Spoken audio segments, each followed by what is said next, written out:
All right, everybody. Good morning. Welcome and welcome back. Bonjour tout le monde. Bienvenue in person or via Zoom to The Sound of Literature in Time, a graduate symposium hosted by the SpokenWeb Research Network. Thanks for joining us for day 2 of the symposium, happening live here in Concordia University's fourth space, which is located on unceded Indigenous lands in Tiohtià:ke, Montreal. At Fourth Space, we work to connect people to the initiatives, research projects, and dialogues that are happening across the university and with our partners and colleagues beyond Concordia's walls, of course. So we are thrilled to connect with the SpokenWeb team once again to give space and support to this graduate symposium. So I will be handing it over to Jason Camlot to get us situated for this morning's session. But just before doing so, I'll remind of you joining us maybe for the first time today. We are running this as a meeting. If you do have questions, the best way to engage with us is just to turn on your video, raise a hand and pop in with your question or comment, but of course the chat is activated. And then those of you who are in the space, sorry if I'm repeating myself, but do make yourself comfortable, turn your chairs to the direction that feels best for you. I know it's a lot of ping-ponging over here. And if you do have a question, just raise a hand and one of us will get a mic to you so the folks on Zoom can hear you. We are live streaming this to YouTube, and I'll pop that in the chat in just a second. And on that note, over to you, Jason. Good morning, welcome. Thank you very much, and welcome back, everyone, for day 2 of the SpokenWeb 2022 Symposium, The Sound of Literature in Time. We're going to move right into our first panel. I'm here with my co-chair. Do you want to try test your mic? Absolutely. Oh. How is that? Nope. Hey there. Perfect. Yeah, my name is Xiao Xuan, and I'll be co-chairing this panel this morning. Great. And I just wanted to say a few things off the top before we get started. One is we're getting some feedback. I'm not sure if that's from me or, okay, we're good. We had a great day of panels and plenaries yesterday, so I just want to thank everyone for their participation and for their presentations. We had a very exciting, the events yesterday closed with a very exciting launch of the art book Quotes. And today we'll have pretty much all sessions here in Fourth Space until our closing plenary talk, which will move over to the DeSev Cinema, followed by the performances and party that will be held at Ursa on the Plateau. And we'll share more information about that, places you can go to eat before the event up on Park Avenue a little bit later in the day. But let's move right into our first session, which is called Radical Voices. Perfect. So I'm so pleased to present our first presenter, and I believe we'll just do all the bios right at the top so that we don't have to interrupt between the presentations. So our first presenter is Sophia Magliocca. Sophia Magliocca is a master's student in English literature at Concordia University in Tiohtià:ke, Montreal. She is a research assistant for the SpokenWeb affiliated project entitled Listening Queerly Across Generational Divides, led by principal investigator Dr. Mathieu Aubé. Sophia is currently interested in applying affect theory to feminist queer studies, particularly in research that explores how women and sexual minorities have been sexually documented across literary history. The title of her paper is going to be Discovering Sexual Agency in Caroline Bergvall's Goan Atom, Linguistic and Bodily Mutation. Great. Our second presenters will be Shazia, Hafiz, Ramji, and Kinaschuk. So Shazia Hafiz Ramji is a PhD student in the Department of English at the University of Calgary. Her research engages with orality, colonial archives, the Second World War, and family narratives in Canadian literature, and she is the author of Port of Being. Kinaschuk is a PhD candidate in the Department of English at the University of Toronto, where he studies the lament of form. His research is nested in Canadian literary studies, poetry and poetics, critical and cultural theory, and questions of pedagogy and the university. And the paper that they will present virtually is Sounding the Wind, Acoustic Kinships in Disappearing Moon Cafe. And finally, Effy Morris. Did I lose my mic again? There, thank you so much. Our last presenter will be Effy Morris. Effy Morris writes, makes, and thinks through the precarity of grammar, gender, sexuality, and space. Currently a PhD student in English at Concordia University. She, he, they is co-editor of the online interdisciplinary magazine, OBOD, and a research assistant for the Center for Expanded Poetics. Their work has been published in the Literary Review, Rivulet, and Soliloquies Anthology. The title of their paper is going to be Tonus, Ungrammaring Ontology with Kamau Brathwaite's Nation Language. Thank you. Yes, we'll turn things over to you, Sophia, to get us started. Thank you. So can everybody hear me okay? Just gonna wait for the slides to come on. I guess I'll start by saying thank you for SpokenWeb, Concordia University, and Board Space for hosting us this morning, and thank all of you for being here early this morning on the second day. It's always nice to speak to an audience. The title of my paper is Discovering Sexual Agency in Caroline Bergvall's Goan, Linguistic, and Bodily Mutation. At this point, I'm unsure about the word agency in this title. I've gone through versions where I might replace it with sexual awareness or sexual sound. So we'll just keep that in mind for this presentation. And perfect, so slides are up. So I'll start now. When we think of bodies, anybody's, where do we let that take us? Do we remember our childhood, our baby body, and our neighbor's baby body back when we were just any young body? Do we think about naked bodies, raw bodies, malleable bodies, the vulgar and the vulnerable bodies, the used and the abused bodies? Or do we think about ourselves? Are we anybody, or anybody's body? I would like to preface this presentation by proposing that in the following, we continue to think about bodies inclusively as human beings before gendered bodies, that we acknowledge bodies through a series of adjectives: explosive, childlike, tangible, tender, temporary, and alive. For this project, I am accepting Bergvall's invitation to talk through material, sound, and language before identity. During the Charles Bernstein's experimental writing seminar, Caroline Bergvall discusses the ways she believes her work is rethinking identity. She explains in an audio interview, if you leave representation and you move into structure, then you end up with answers like this, which are unfinished, incomplete, and yet I think for me, more productive, because when we have to talk through materials we might not understand, we end up looking at history differently. Particularly, I'm interested in expanding on research that will investigate the tangible sounds of the body, and by extension, the generative waves of social sexuality. In order to do so, I will be observing bodies as vulnerable, audible, and malleable beings, a concept that may for now only exist in a larger space beyond the male economic. One of the personal reasons I'm taking this approach is because I would like to focus on the inert physicality of sonic sexuality, without having to question voice as belonging to any identity besides human. Ultimately, I'm looking to demonstrate how the vulnerability of the body, like any base alphabet, is the necessary foundation for these modulations to occur. Bergvall's collection utilizes subversive and non-standard conventions of syntax, orthography, and phonetics to generate a visceral, audible reaction. Modulations of formal literary traditions demand attention. These modulations are produced through distinct linguistic mutations, which best present the range and mobility of the poetic voice when it is read aloud. One of the primary things I hope this work will do is release engendered perceptions of binary bodies. Particularly, I'm challenging any claim that the male voice is active while the female voice is passive. Instead, I am proposing that all voices, are inherently active because of their effective tangibility and the liveliness of their physical vibrations. As I will be addressing in further detail a little later in this presentation, Judith Butler's benchmark theory of performativity asserts that gender is a role that men and women perform according to their expectations of society. At this stage, I'm curious as to what happens when we directly strip these binary conventions without having to ignore the relationship between the sexual human body and audible expression.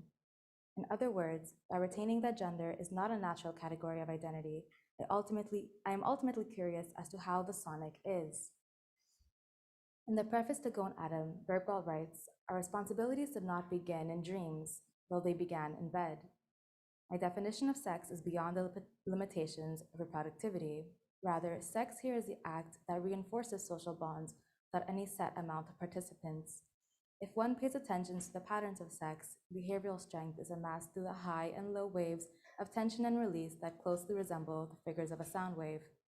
Tension is released through sex, much like the propagation of a sound wave. Both depend on the movement of energy traveling through a medium. For both, the range and mobility of the physical result depends, in some manner, on various iterations of pressure, velocity, and intensity. While the obvious physical qualities of sexual release may include convulsions, pulsations, orgasms, sweating, draining, drooling, accompanying sounds can extend to crying, yelling, moaning, and even dialogue. The sexual body is manifest not only through its own tangible modulations, but by its own tangible releases, which are inherently affective, embodied, vibrational, and active. I'll be applying a method of analysis that is concerned with what Daniela Casella calls the sounded shape of words. Casella explains the words are never deadlocked in the confines of a discipline, but sometimes painfully deadlocked in a definition of otherness externally enforced. In order to locate instances of sounded shapes, I will first be looking at the tangible and present body. Second, moments where the sexual body is manifest through the physical sensation of sound. And third, the nature of this transition via modulations, whether that be sonic mobility or range, in a process that presents the body in a vulnerable and/or experimental state. To explore this process further, I will be presenting these ideas by discussing how the body, and particularly a sexual body, can be performed through sound in Caroline Bergvall's poem, Ambient Fish.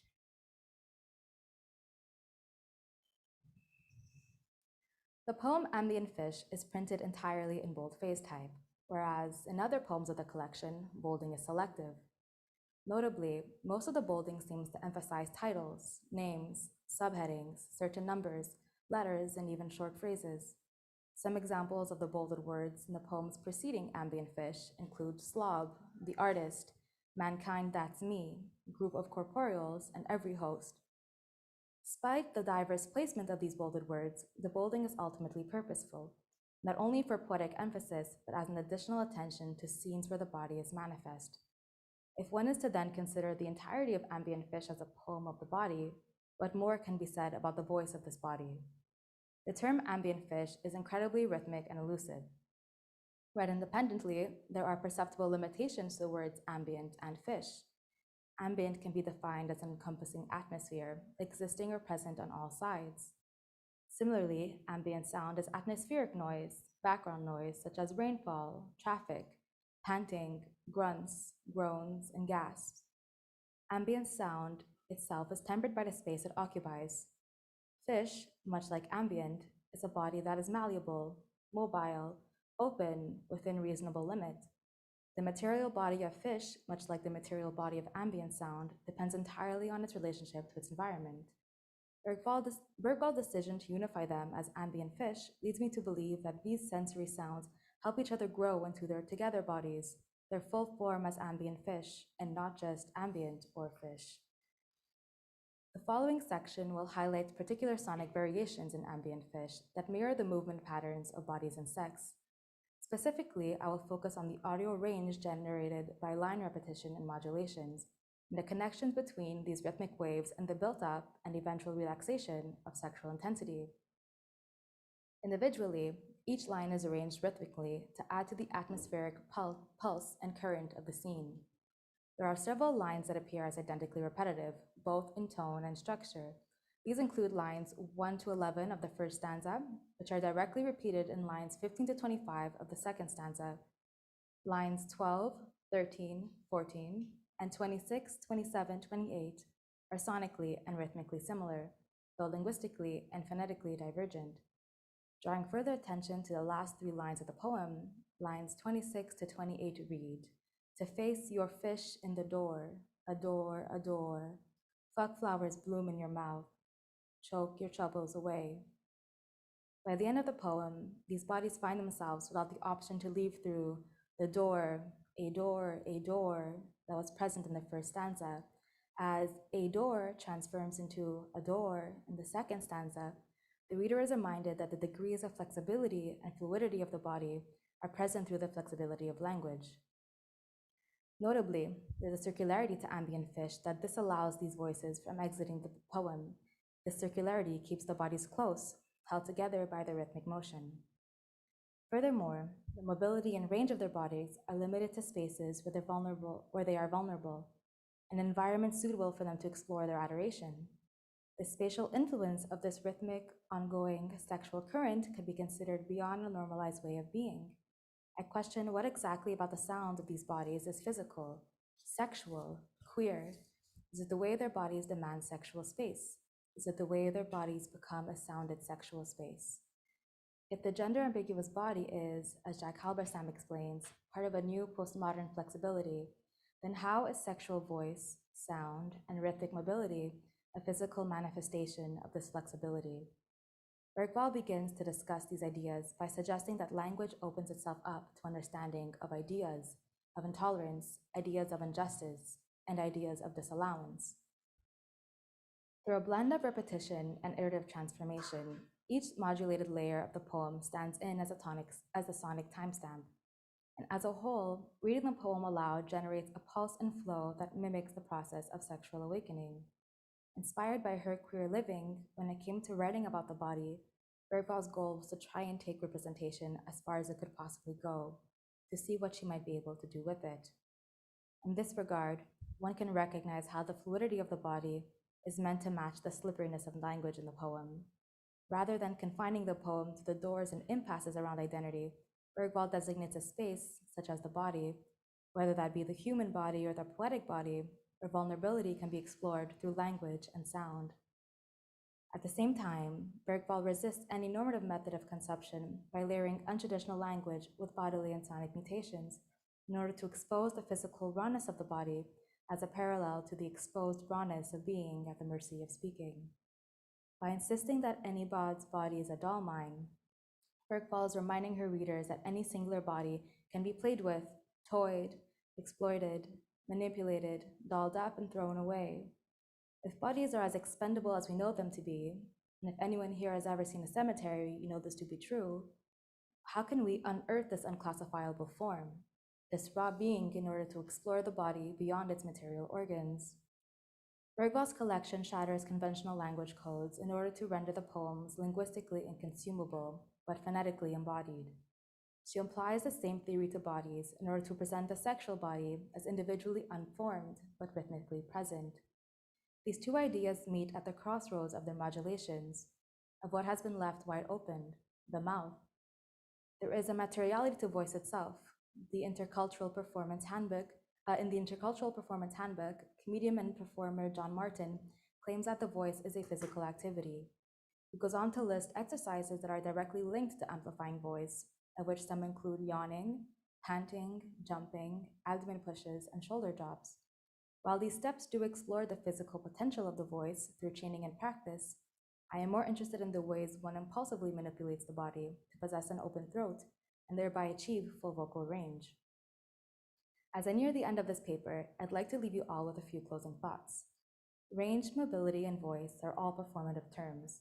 Particularly interesting is John Searle's term illusionary speech acts, which is most effectively described as speech acts that actually do something rather than merely represent something. Judith Butler builds on this theory as she explains, within speech act theory, a performative is a discursive practice that enacts or produces that which it means. To freely discuss non-gendered sexual bodies and motions, I see one of the first steps as rejecting any absolute, definitive, or definable construct of material voice. My goal is not to limit what can and can't be understood as a tangible voice, but rather to document, as they endlessly come to fruition, the channels by which voice is manifest. In other words, it is not necessarily the effect of listening to voices for the purpose of reclassifying them that interests me, but more so the ways in which the physical manifestations of human sound can be understood through mobility and range as an inherent sexual practice. The body is in a constant state of settling. In some cases, the body may even appear to be creaking, whistling, groaning, squeaking, escaping gases, crying, or even draining. A key question of mine has been to consider whether the sounds of the body are musical and rhythmic or noisy and disruptive. As an early answer, I've chosen to consider bodily sound, and specifically voice, essentially manifest. Still, I've been left wondering what is so special about voice and what exactly makes it different from noise. Thank you.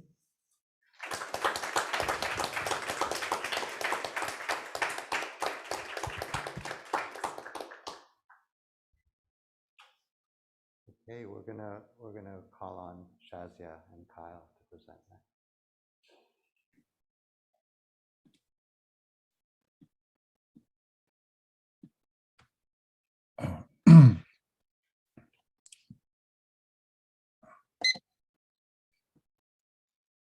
Can everyone hear me all right?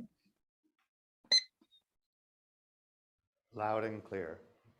Okay, great, wonderful. Thank you all. Thank you all so much for being here today, and thank you to everyone at SpokenWeb. Shazia and I are super excited to be here digitally. So our paper is entitled Sounding the Wind, Acoustic Kinships and Disappearing Moon Cafe. In this presentation, we are interested in thinking about how the sonic elements of Sky Lee's 1990 novel, Disappearing Moon Cafe, are pivotal to the novel's aesthetic reimagining of kinship relations.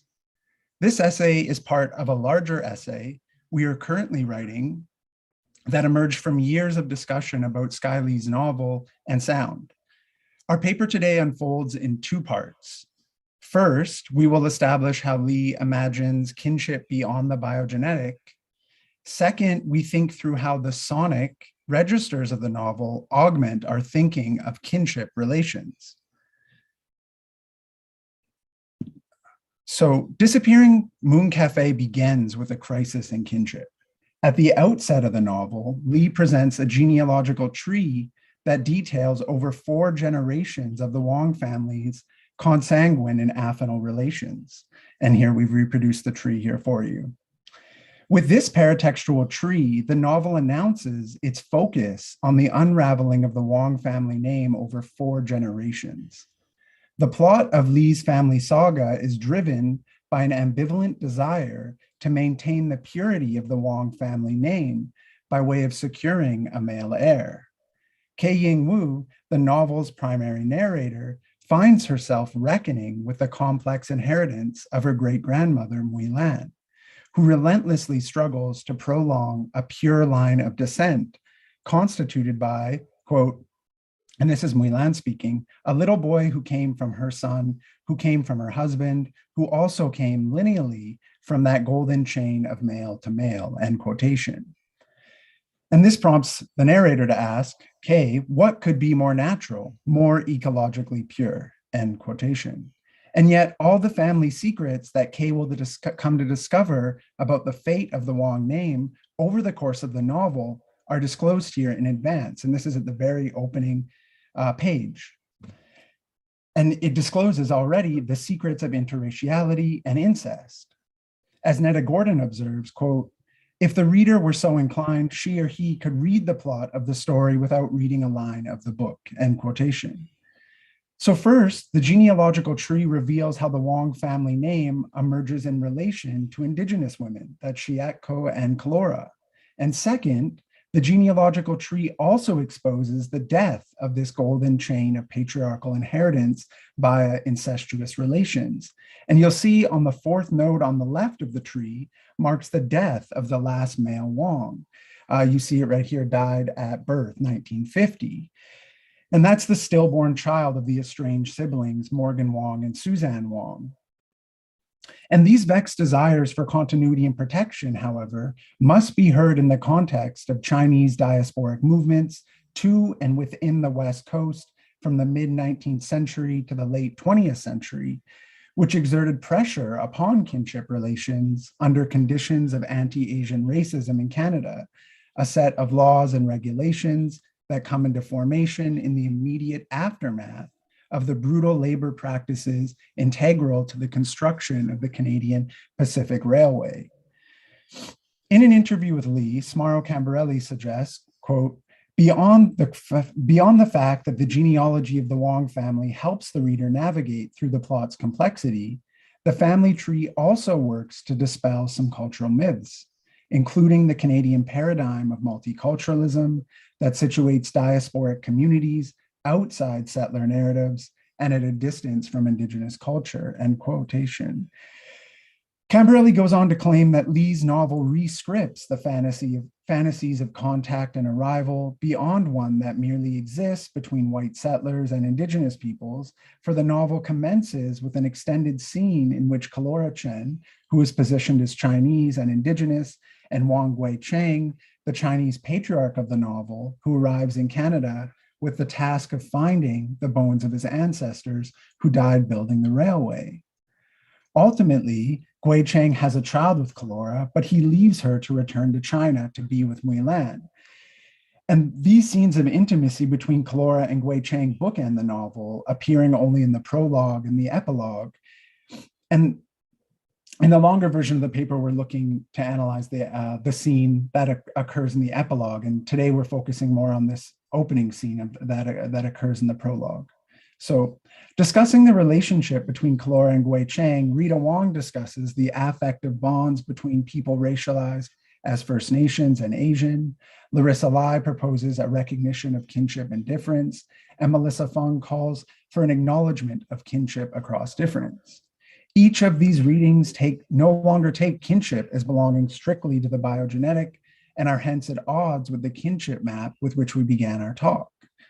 There are important questions here concerning the allegorization of Kalora, away and apart from Indigenous nationality and sovereignty in the novel, as well as the ways in which the language of difference indirectly risks enclosing indigeneity within multicultural logics of recognition.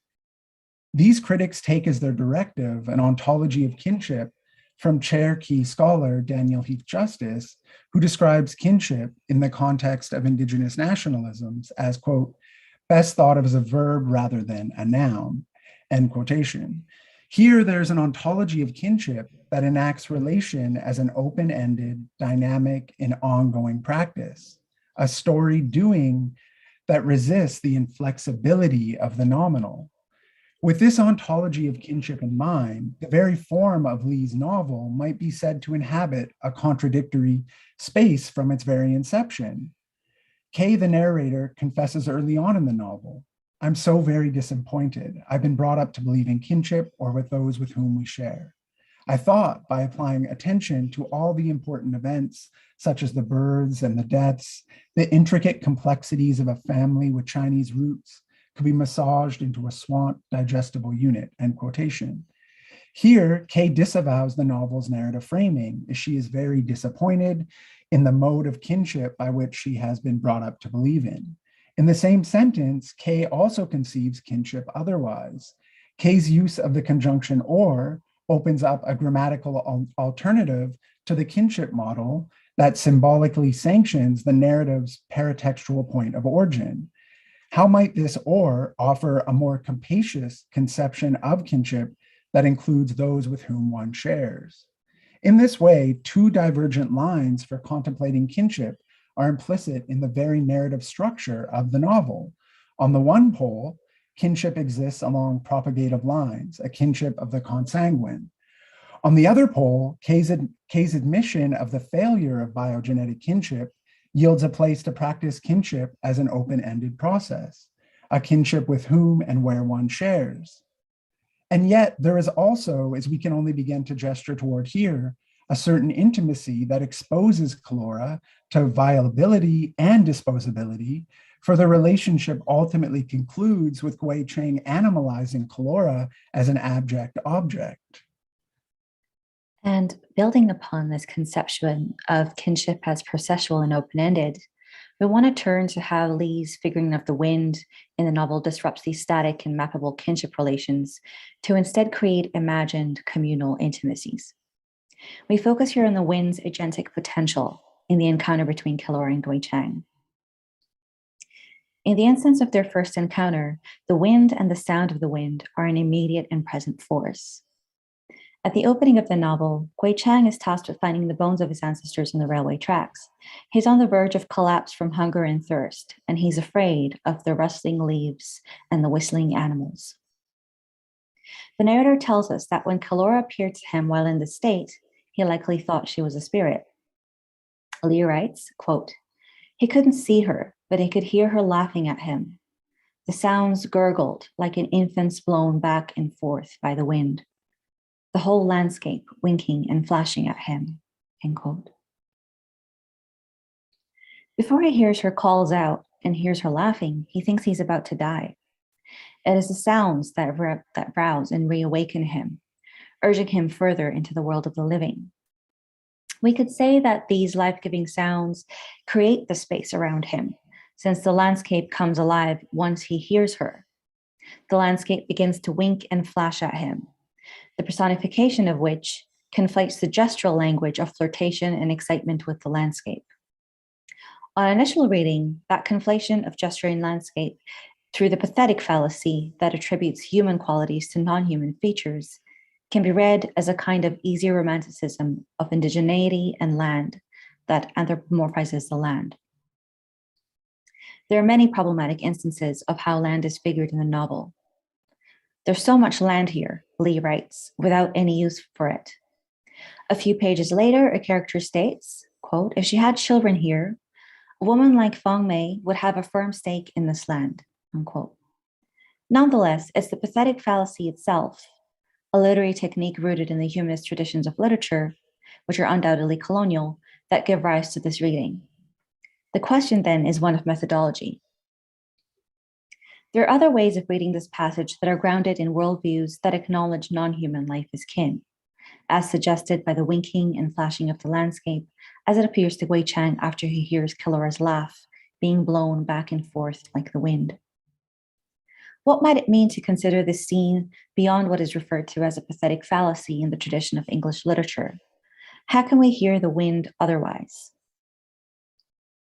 In Orality, and that's orality with an AU, in Orality, a book on listening and knowledge in 19th century Colombia, Ana Maria Ochoa Gautier says, quote, the question of how to distinguish between human and non-human sounds became particularly important in a colonial context, in which the question of such a boundary troubled, in different ways and for different reasons, the many peoples that originally populated, willingly came, or were forcefully brought to the Americas.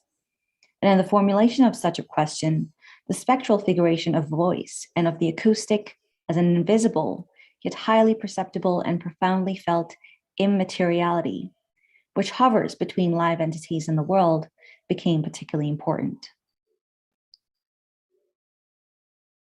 Though Ochoa Gautier discusses colonial encounters in South American contexts, it's equally helpful to consider the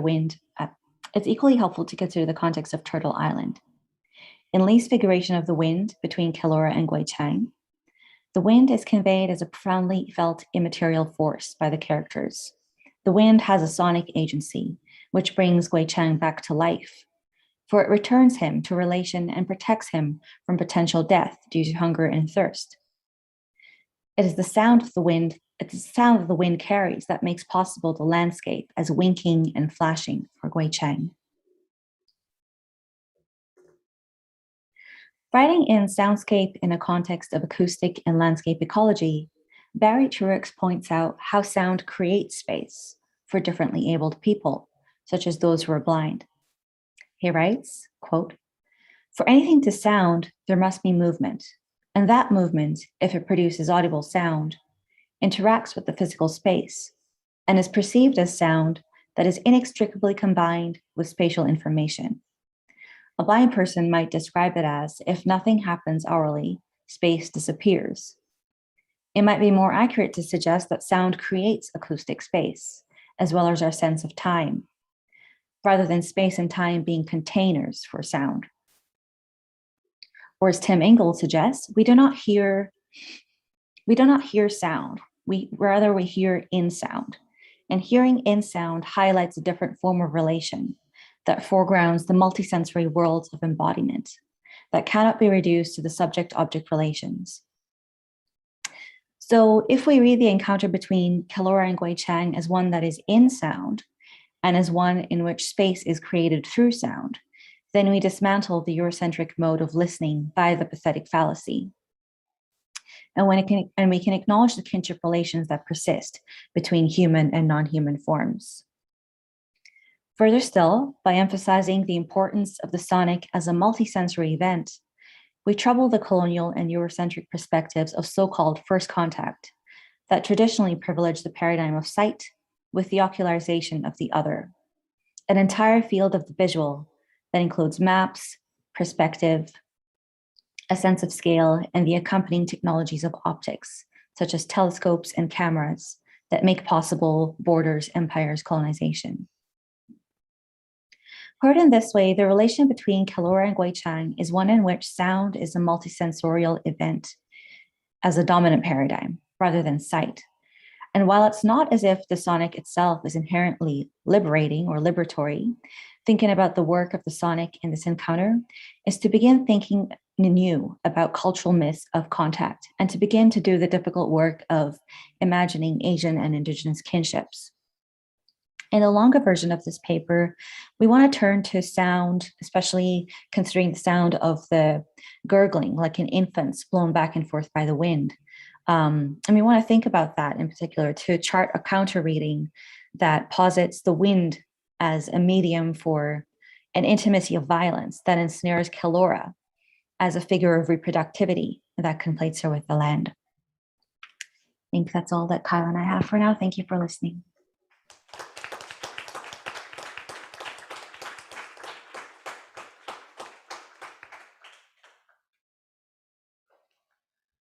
Thanks so much, Kyle and Shazia.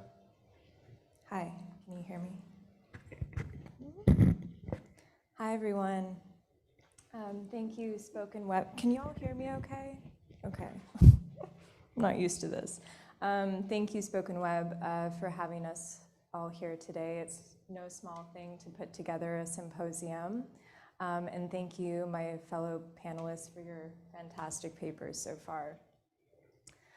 I will be presenting a paper today titled Tone as Tonus, Ungrammaring Ontology with Kamau Brathwaite's Nation Language. I'm going to start with a line from Fred Moten. Fugitivity is eminent to the thing, but is manifest transversely. All the quotes in this paper from Moten are from The Universal Machine and Us, unless otherwise stated. Barbadian poet Kamau Brathwaite situates the revolutionary power of language within the breath and bodies of people, emphasizing the complex interculturation that produced the English that is not English within the Caribbean. His neologian nation language distinguishes itself from the often reductive and pejorative category of dialect. Barred from speaking their African languages, the enslaved people of the Ashanti, Congo, Ibu, Yoruba, and others embedded the tonal and tense modulations of their native tongues with English. Disregarded as noise and as such nonsense by colonizers, nation language was and is used as subversive communication to bar unwelcome listening and readability.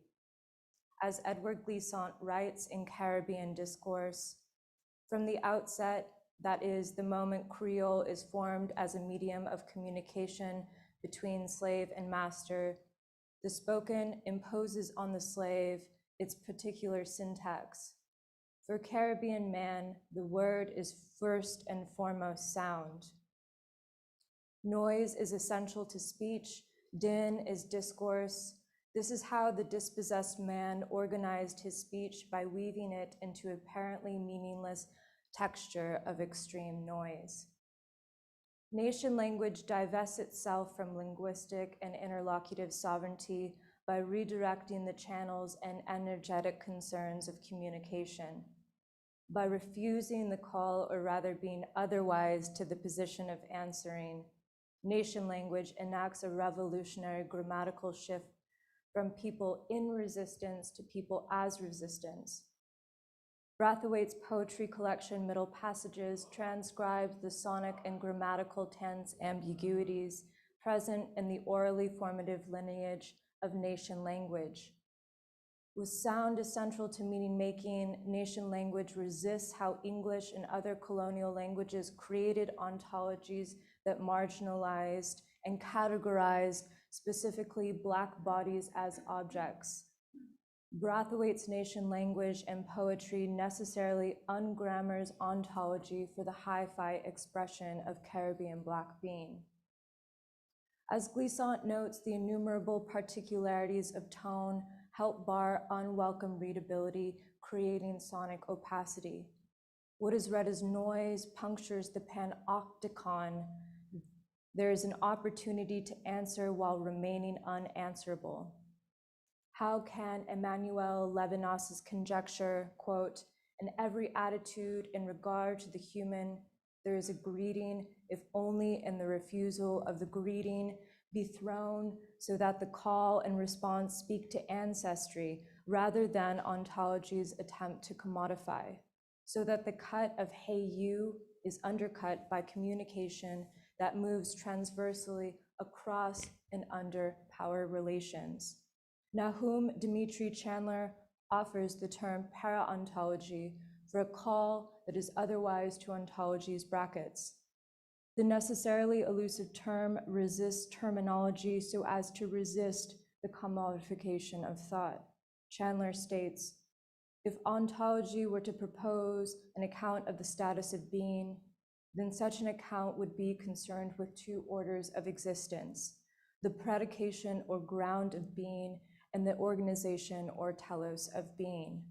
I propose to give the name para-ontology to the project of desedimentation, of the status of distinctions among beings, a critical account of their ostensible ground or predication, and a critical reconsideration of the hierarchies and orientations by which they are articulated or are understood as in relation, end quote.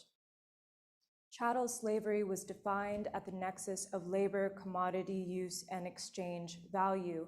Flesh, to use Hortense Spiller's devastating term, was a white category of subjugation predicated on mutability. The slave, other, or non-citizen was and is hemmed in by a Mobius loop of inert materiality and activity. Passing through grammars of being forces a continuous transubstantiation of the other. Occupying multiple categories without grounds is the messy and capricious way the law excludes and colludes. Distributed between mechanized production, inert product materiality, and cultural non-productivity, the, to use Moten's terms, double stolenless of the outlaw buzzes between the borderless surround of valuation and non-value. Similarly, nation language, patois, Creole, pidgin, and the scream, when thought as reproductions, appear as the creation of non-value. Translation of the mongrel sound and by proxy, the non-citizen, assumes a degree of fungibility that disregards by a subtle system of values the material reproductivity of tone and Black performance. The noise of nation language propels past ontology's need to commodify with language and past the relational bind of colonial and democratic sovereignty.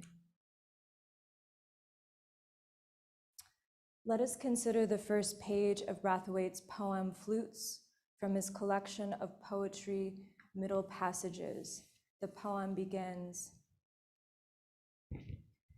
is when the bamboo from its clip of yellow grown and wrestle begins to glow and the wind learns the shape of its fire, and my fingers following the termites drill drip into their hollow of silence, shatters of echoes of tone, that my eyes close all along the walling, all along the branches, all along the world, and that creak of spirits walking these graves of sunlight, spiders over the water, cobwebs crawling in whispers over the stampin' green, find from a distance, so cool it is a hill in haze, it is a fish of shadow along the sandy bottom, it is a butterfly alight the blossom, and that wind is following my footsteps, all along the rustle, all along the echoes, all along the world, and that stutter I had heard in some dark summer freedom startles and slips from fingertip to finger stop into the float of the morning, into the throat of its sound. On the following page is what looks like a dilated and elongated full stop. The other periods scattered throughout the poem buzz louder by comparison. The alliterative line startles and slips from fingertip to finger stop, reminds how the flute sings, and the succeeding mark is remarked not as an ink fill, but rather a musical hole that breath is passing through.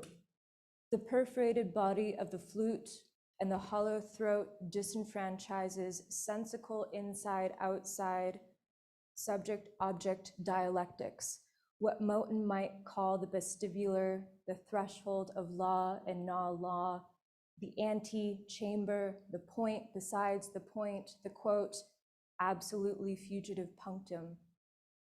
The ascribed darkness and negativity of whole decouples the signifier from the sign at the point of entry. Frantz Fanon writes of the ontologically negating process of coming into subjecthood, stating, I came into the world imbued with the will to find a meaning in things, my spirit filled with the desire to attain to the source of the world. And then I found that I was an object in the midst of other objects. Brathwaite's line, into the float of the morning, into the throat of the sound, enacts circular breathing and circular errantry, destabilizing the point of entry. The whole, the errant diacritical mark asks, what boundaries frame my entry?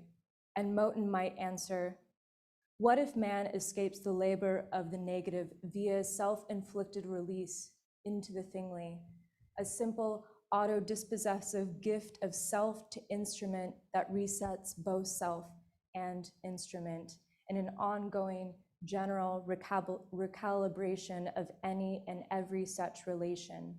Man, capital M, ceaseless production of categories, and as such objects are white holes, solid, singular, definitional, and conditional. They are nouns creating inertia by the force of identification and inscription. What happens between nouns, namely verbs, are, to quote Public Enemy, the inciting powers that be. The relationality of verbs do the doing, creating all sorts of subject and object, indirect and direct power dynamics. Verbs, topopolitically deployed, enter, exit, and occupy. Syntactical locality is also political locality of sanctioned public and private spaces. Chandler writes in his book, X, The Problem of the Negro as a Problem for Thought, there is not now, nor has there ever been, a free zone or quiet place from which the discourse of so-called Africanist figures, intellectuals, writers, thinkers, of scholars might issue. Such discourse always emerges in the context and is both a call and response.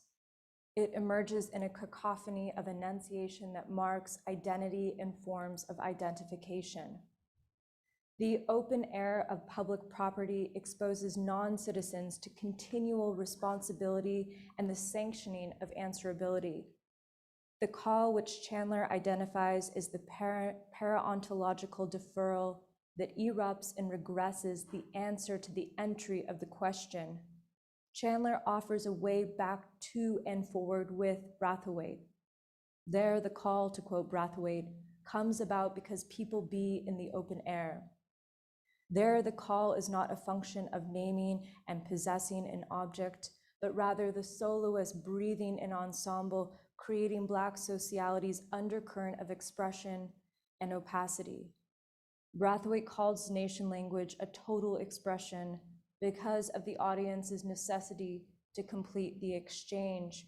He writes, The noise and sounds that the maker makes are responded to by the audience and are returned by him.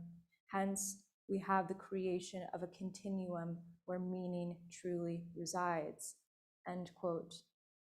Auxiliary verbs are very flexible in Caribbean English. The helping or auxiliary verb is either dropped or rearranged. Tense markers are interchangeably combined and therefore appear temporally illegible and ungrammatical to standard American English. The verb are might be dropped for a tonal A, deferring verb subject agreements and tense. The dispossessed relationality plays with polity's grammatical need for individual identification. Instead, a community is called, echoed, and answered through ancestral sound. The effect of punctuation in Brathwaite's poem Flutes riffs with the beginning period of Amiri Baraka's controversial poem, Black Dada Nihilism, positioning the beginning at the end. The poem begins, "Against what light?" To begin a poem with the materiality of nothing, creation without a center, roots Black performativity. The pressurized spacing of the anti-sentence works on multiple registers of materiality, absence, positivity, and negativity.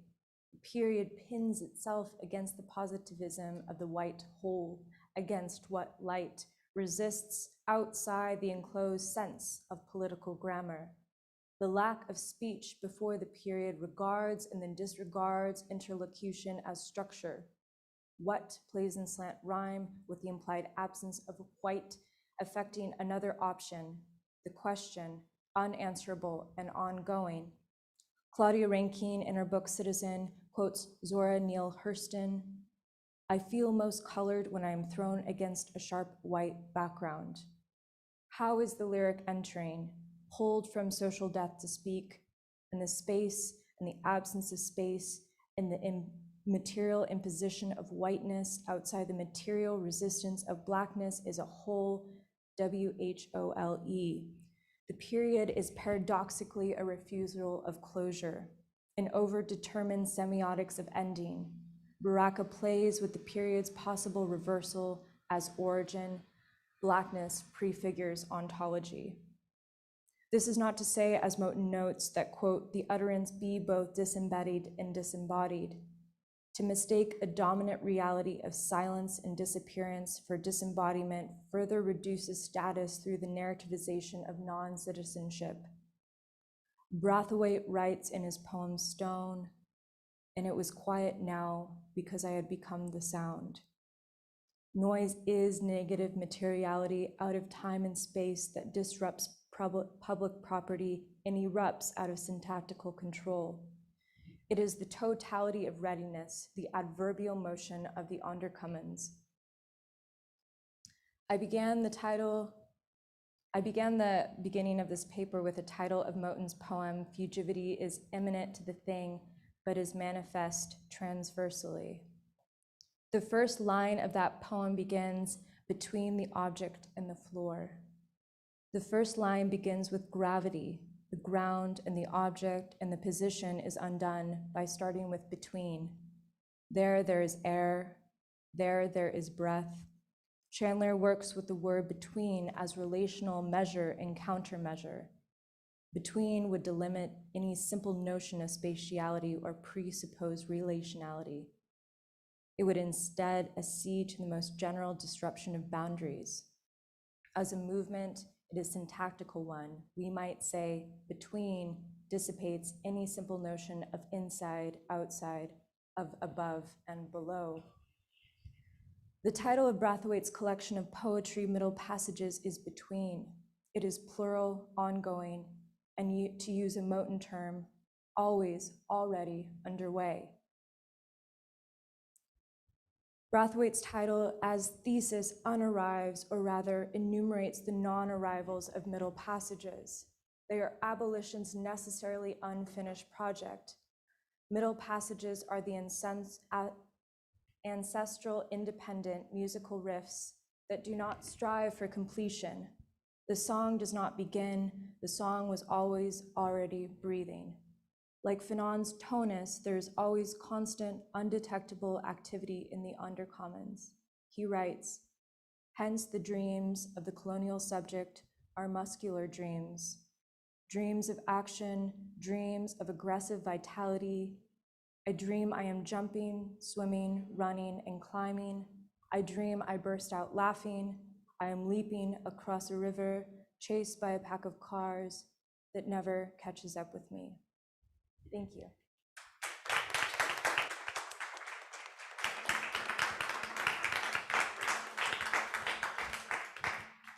Thank you so much, Effy, for that wonderful paper. Thank you, Sophia, Shazia, Kyle. This has, I think, been a remarkable panel for reflecting on thinking about the ontologies that we use to make sense of voices, bodies, sound, right, obviously, and being, and how they inform our political understanding of agency in relation to, in terms of relationality and also the world.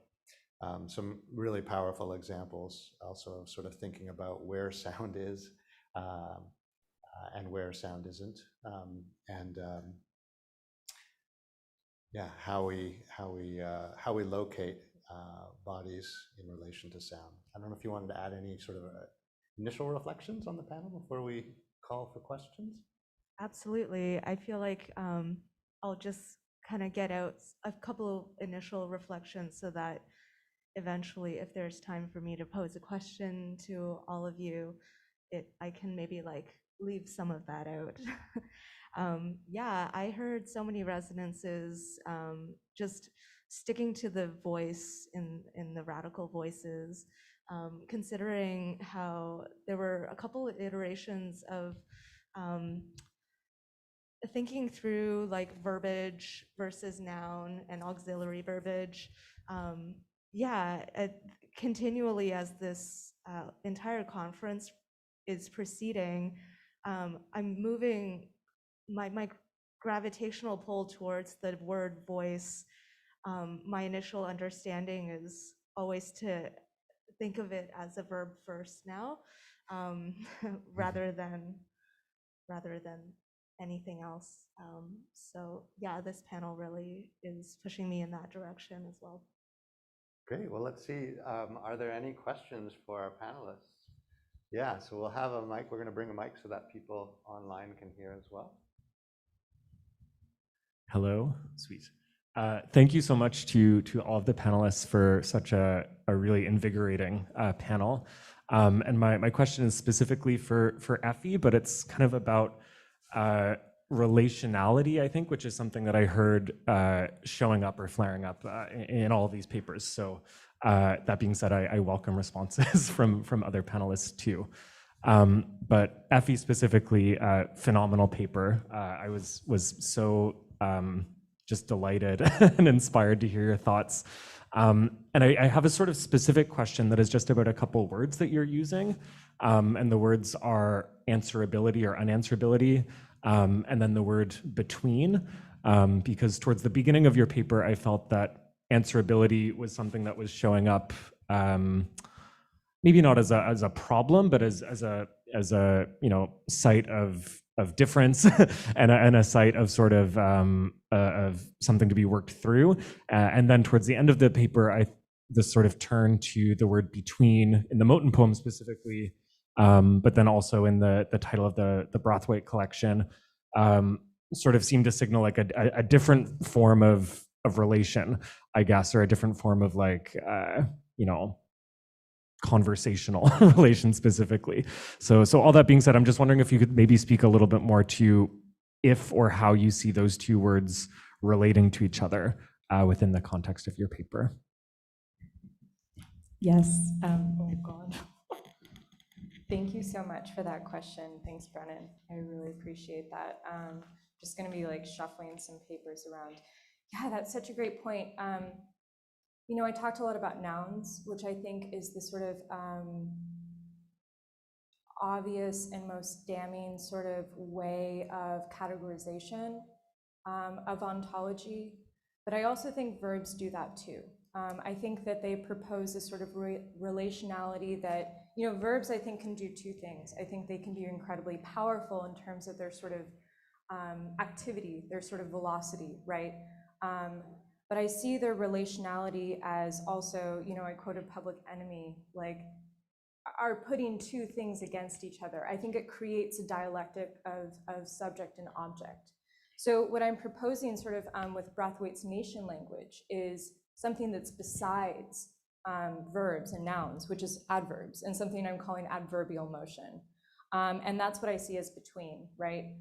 It's something that is the always activity of the undercommons, right? That provides a sort of sonic opacity to be able to answer, right, while also remaining unanswerable. I think something that's really interesting that's come up in this symposium is the difference or similarities or sort of messiness of sound and noise. Like, what is sound and what is noise? And I think in this paper, I sort of decided that it's all of those things, right? What is heard as noise by the colonizer can also be used as sound, can be used as sort of power and autonomy. And that's what I sort of see as the between and the adverb. I have a lot more thoughts, but hopefully that sort of answered your question. Okay, thank you. Great. Hello. Okay.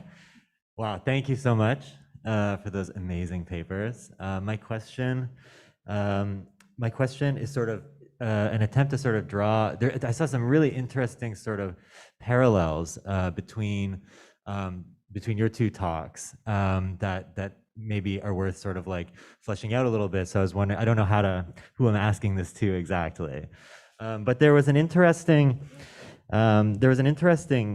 Connection that I could see through connecting the sort of materiality of the letter or of the point and the punctuation mark, the full stop in Effy's, where you described it as a narrow passage through which sound might pass, as in the throat, and this kind of the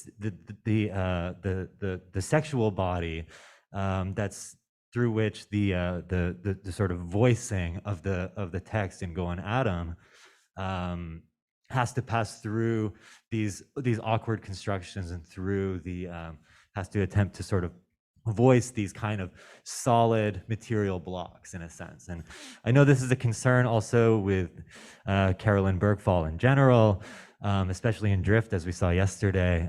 She has some interesting stuff in there. But I'm wondering about, so that's just a preface essentially to this question that Effy raised at the end about the fugitivity of noise, the fugitivity of punctuation, and potentially the fugitivity of like the embodied body in the moment of speaking. So on the one hand, the sexual body in Goan Adam, and the black body as fugitive body in Kamau Brathwaite or in Amiri Baraka.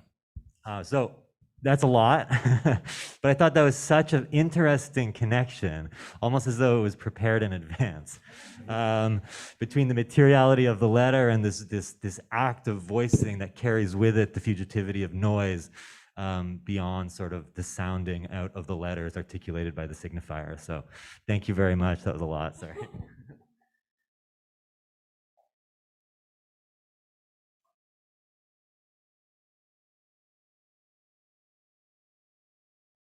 Okay.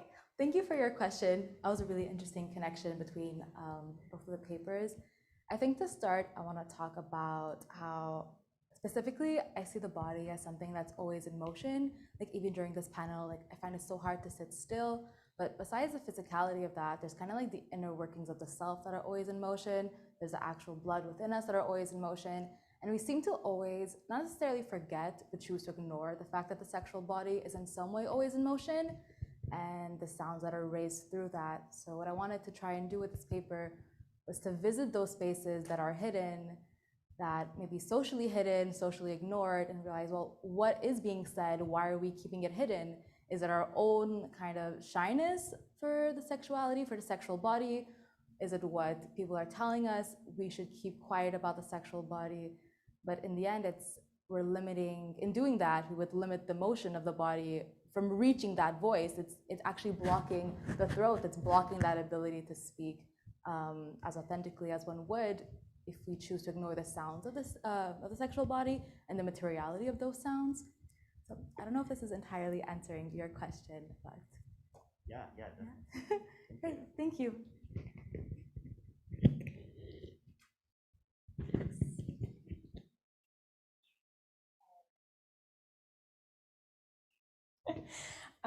Yeah, there were some really lovely sort of crossovers with these papers that I was just like furiously writing down, so excited about. One thing that you brought up in your paper, Sophia, was the exposed body at the moment of speaking, which I thought was just fantastic. And I see that as a really interesting connection between voice and the throat opening and the punctuation.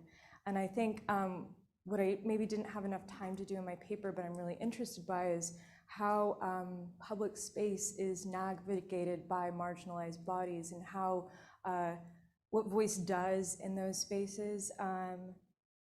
You know, I think that in my paper, part of the sort of mutability that is so damaging is that the Black body, the other body, is not only in a public space that is actually sanctioned and kind of privatized by the grammars of democracy and law that excludes them, right? But their body itself is also a public entity, and it has that mutability, it has that sort of perforation through speech. And so then how to sort of be otherwise to that, I think, is a big question. So this exposed body, how to sort of, you know, be safe and retain autonomy and safety within these really sort of tricky spaces. So.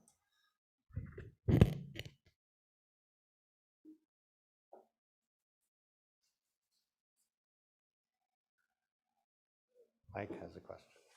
Oh, sorry about that. Hi there. Hi there. Wow, wonderful, wonderful resonant papers on every front here, and that resonance actually kind of speaks a little bit towards what I'd like to raise. Effy, you concluded with the Fred Moten title, "Fugitivity is imminent to the thing, but is manifest transversely," and it got that word transverse got me thinking a little bit about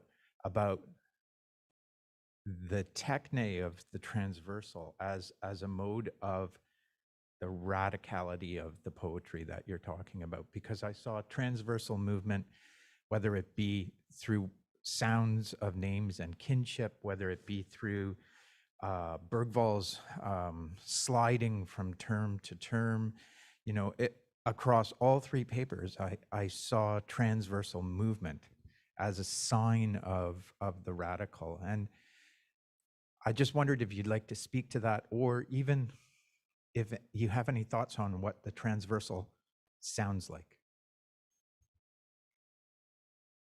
Any one of you.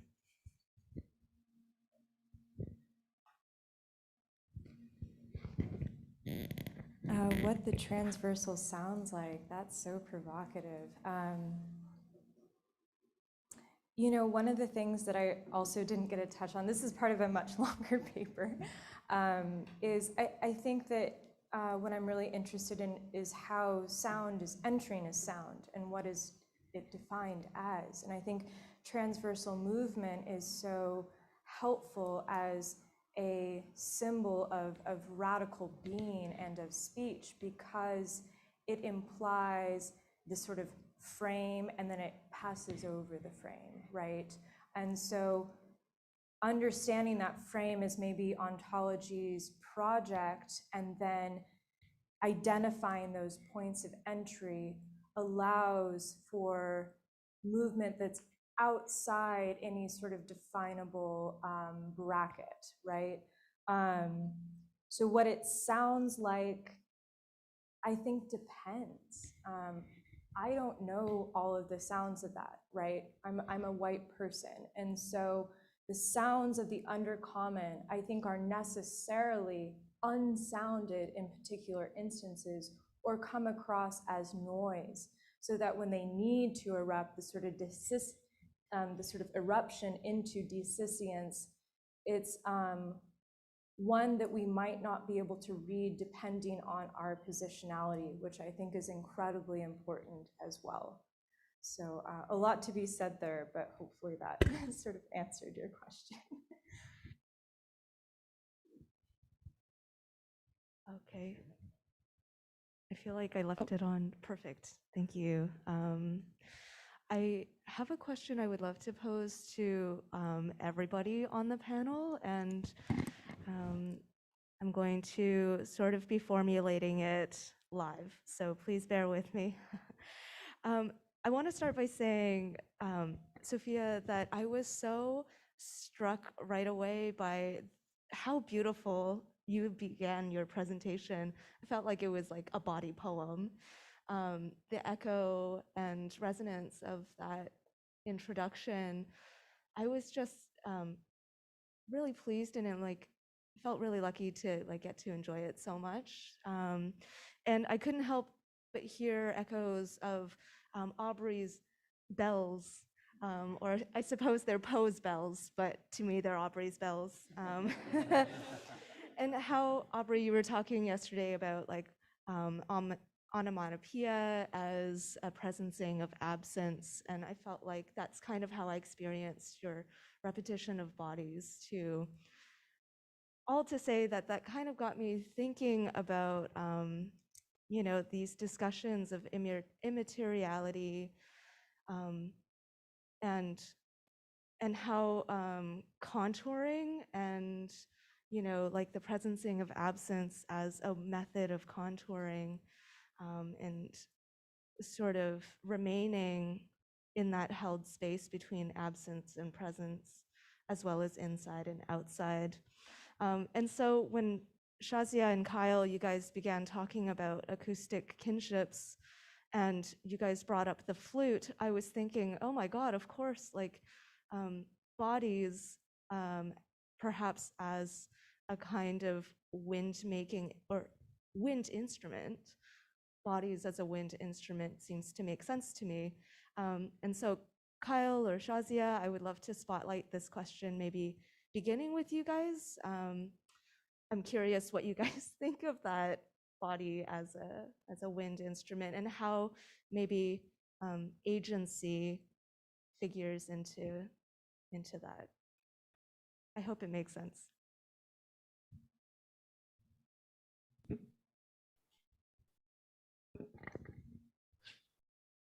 Go ahead, Kyle. Oh, yeah. Yeah, thank you so much for that question.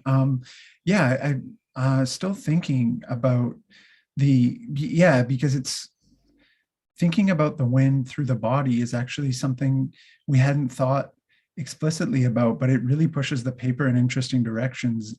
And it's something that we're thinking through, who is exactly the, in terms of the actual encounter between Calora and Gui Chang, we notice that it's often Calora who's emanating the sounds, and she is actually the object to Gui Chang. And we're wondering how to think beyond or away from that by thinking about the wind as a sort of medium, or even a fantastic or a sort of phantasm that is being imagined by Gui Chang. So it's, and I really like that provocation to think about the body itself as emanating the wind. And I think that comes through, especially in conversation with Sophia's paper. So thank you so much for that. And Shazia, Yeah, that's a really provocative question too, that we haven't really thought about too deeply, even though we are thinking about the somatics and the sound of the wind through the body. We haven't thought about the body specifically, or how the body is sounding the wind. I'm just thinking just very quickly right now. I think it touches on what we were trying to say about the pathetic fallacy. You know, how can, obviously this is an ontological problem, but how can we think about, how is it possible to think about the body sounding the wind, and what are the limits of representation, kind of like what Bergvall was working with? You know, what is that liminal space look like?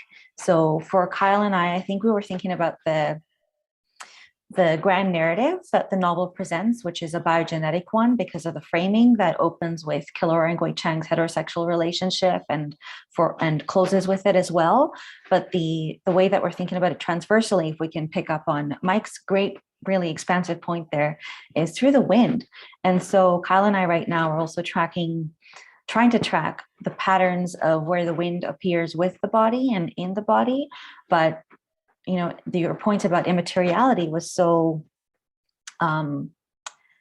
fruitful, because is it helpful to think about wind as material or immaterial, especially in the body? What does that even look like or sound like? Yeah, it's just leading to more questions. Thank you so much.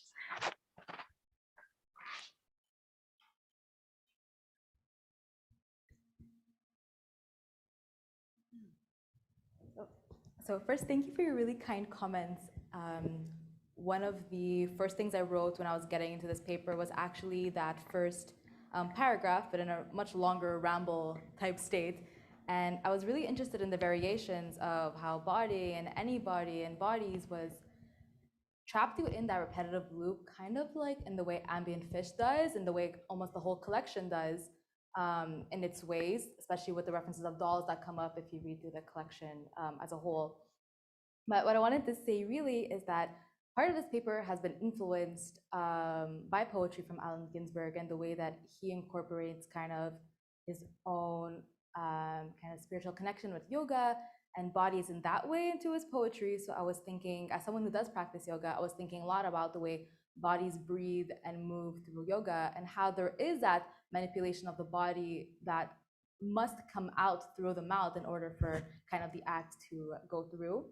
And when reading Bergvall's poetry, I specifically found like some connections between how the body is moved and pushed, and how the parts that can open up are opening up. So I'm like, wow, there is a connection between how the movement and the breath flows. So in that way, body as like a wind instrument, absolutely. Like which buttons on the body that are pressed that produce sound, how hard do you have to blow into a body to produce sound? So if we want to think about like kind of how I talk about as a body that's always releasing something and holding on to tensions, there's some overlap in instrument, absolutely.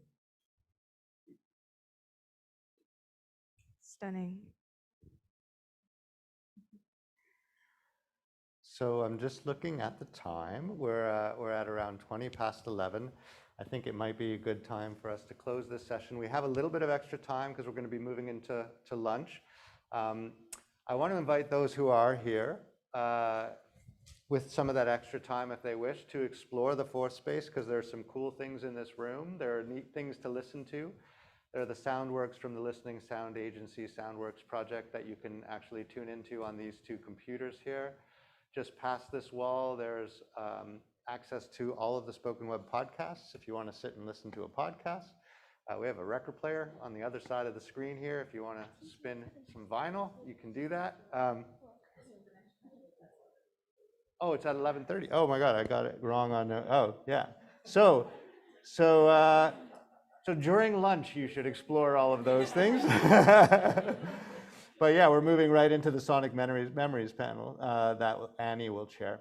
So I just want to thank all of our panelists for 3 really rich, very sophisticated papers that have got us thinking about the relationship between signal and noise. And especially, I think, from my perspective anyways, sort of the relationship of sounds and bodies, but also of the potential of imagining sort of sonic bodies. So how sound, in a sense, is not only something that emanates from a material body, but actually has a kind of materiality unto itself.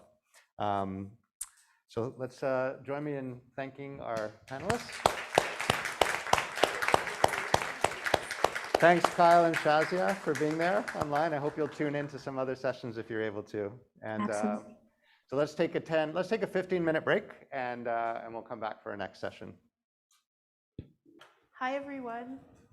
Welcome. This is not lunch. This is before lunch. Hi, Lenara, all the way from Europe. Okay, my name is Annie Murray. Welcome to Sonic Memories. I'm a librarian in the SpokenWeb network, I'm from the University of Calgary, and I'm excited about this panel because we're going to be diving into some reflections and work in collections. So I'm going to introduce our two speakers, Lenara Kolosov and Sarah Sipes. Lenara is online with us, and Sarah is right here in person.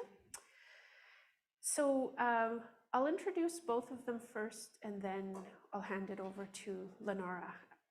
Lenara is a second-year PhD student at Simon Fraser University in the English department.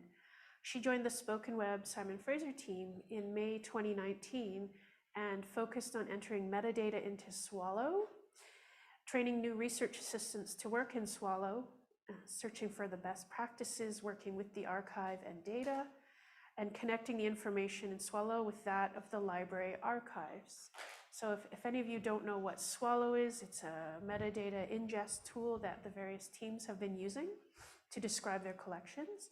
So her paper will be called 60 Years of Reading in BC, Access to Memory, ATOM, some people call it A2M, it's an archival management software, of the largest SFU sound collection.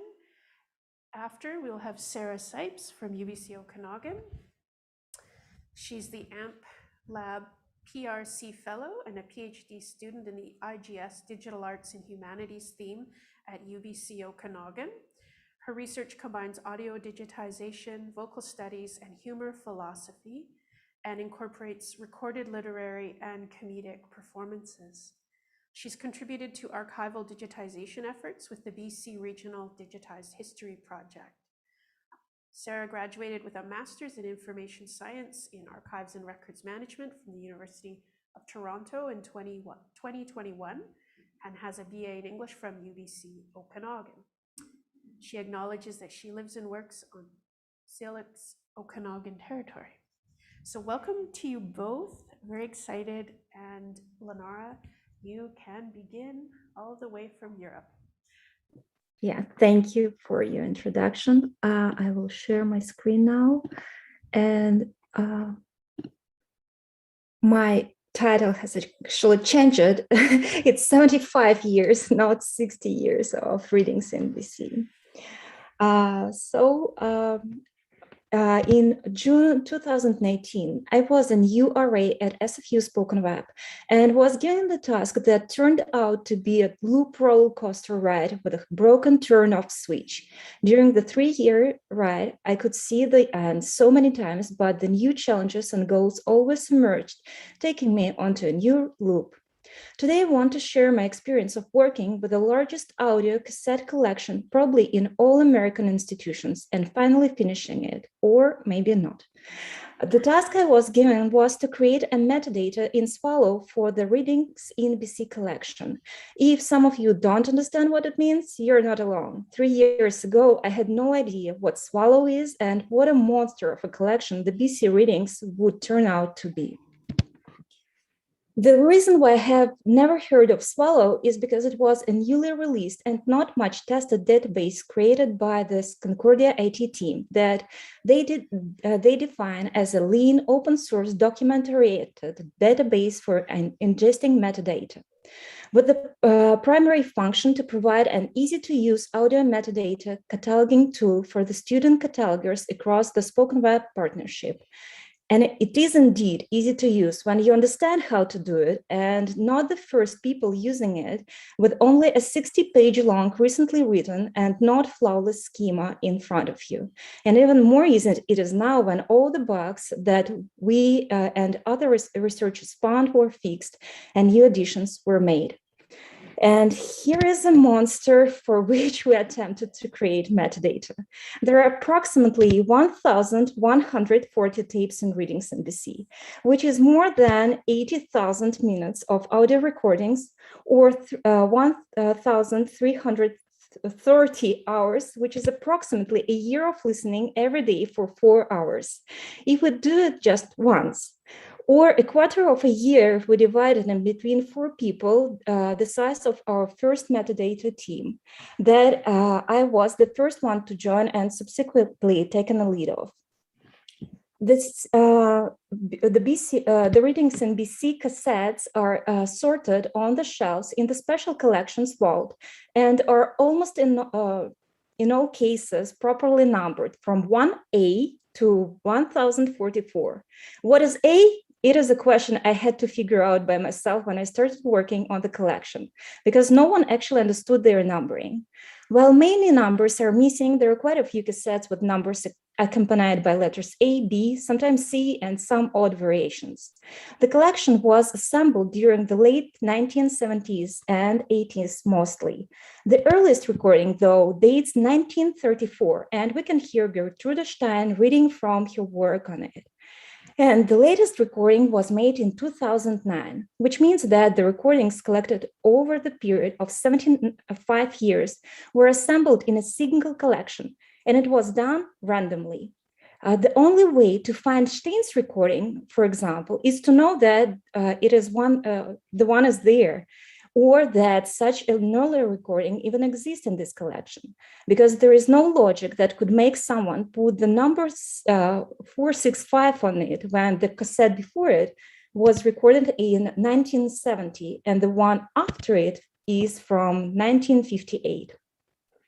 The collection doesn't have a common theme or genre either. It is a wild mixture of poetry readings, letters, talks, events, radio broadcasts, and who knows what. And while it is called Readings in BC, there are quite a few tapes that were not recorded in BC, but in Mexico, New York, California, Montreal, Toronto, and I believe there are even a couple recorded in Germany. It mostly consists of the recordings made in English with Canadian and American writers, but there are some cassettes where we can hear French, Spanish, Russian, Dutch, Chinese, and maybe other languages as well. In other words, there is nothing that makes this collection a collection besides the fact that these 1,100 random tapes stand together on the corner bookshelf in the special collections vault and are called Readings in BC. Together with the physical tapes, I was also given their digital files and an inventory document. Even though the inventory document was supposed to help, it was very confusing for many reasons. One, on the first glance, it didn't even look like an inventory for these tapes because it was not. Most of it was created before these cassettes even existed. As it turned out, most of the tapes were only copies of the reel-to-reels on which these audios were originally recorded. And that is how the puzzle of A's and B's was resolved. Reels are longer than tapes, so letters were added to avoid confusion in numbering. The inventory file also had minutes for approximately 800 tapes in the collection. So someone or a group of people actually made their 900 hours of listening and recording the information from the tapes. Unfortunately, not without mistakes though. With such initial data, it was no way for the problems not to begin, and quickly. From my previous jobs, I already had experience working in various databases and even in testing new software. So the experience of learning to work in the database was not new to me, but it still was not as smooth as I wished it to be. It was harder for the arrays with no such experience. To them, it was extremely hard to understand and remember all the numerous rules they needed to follow.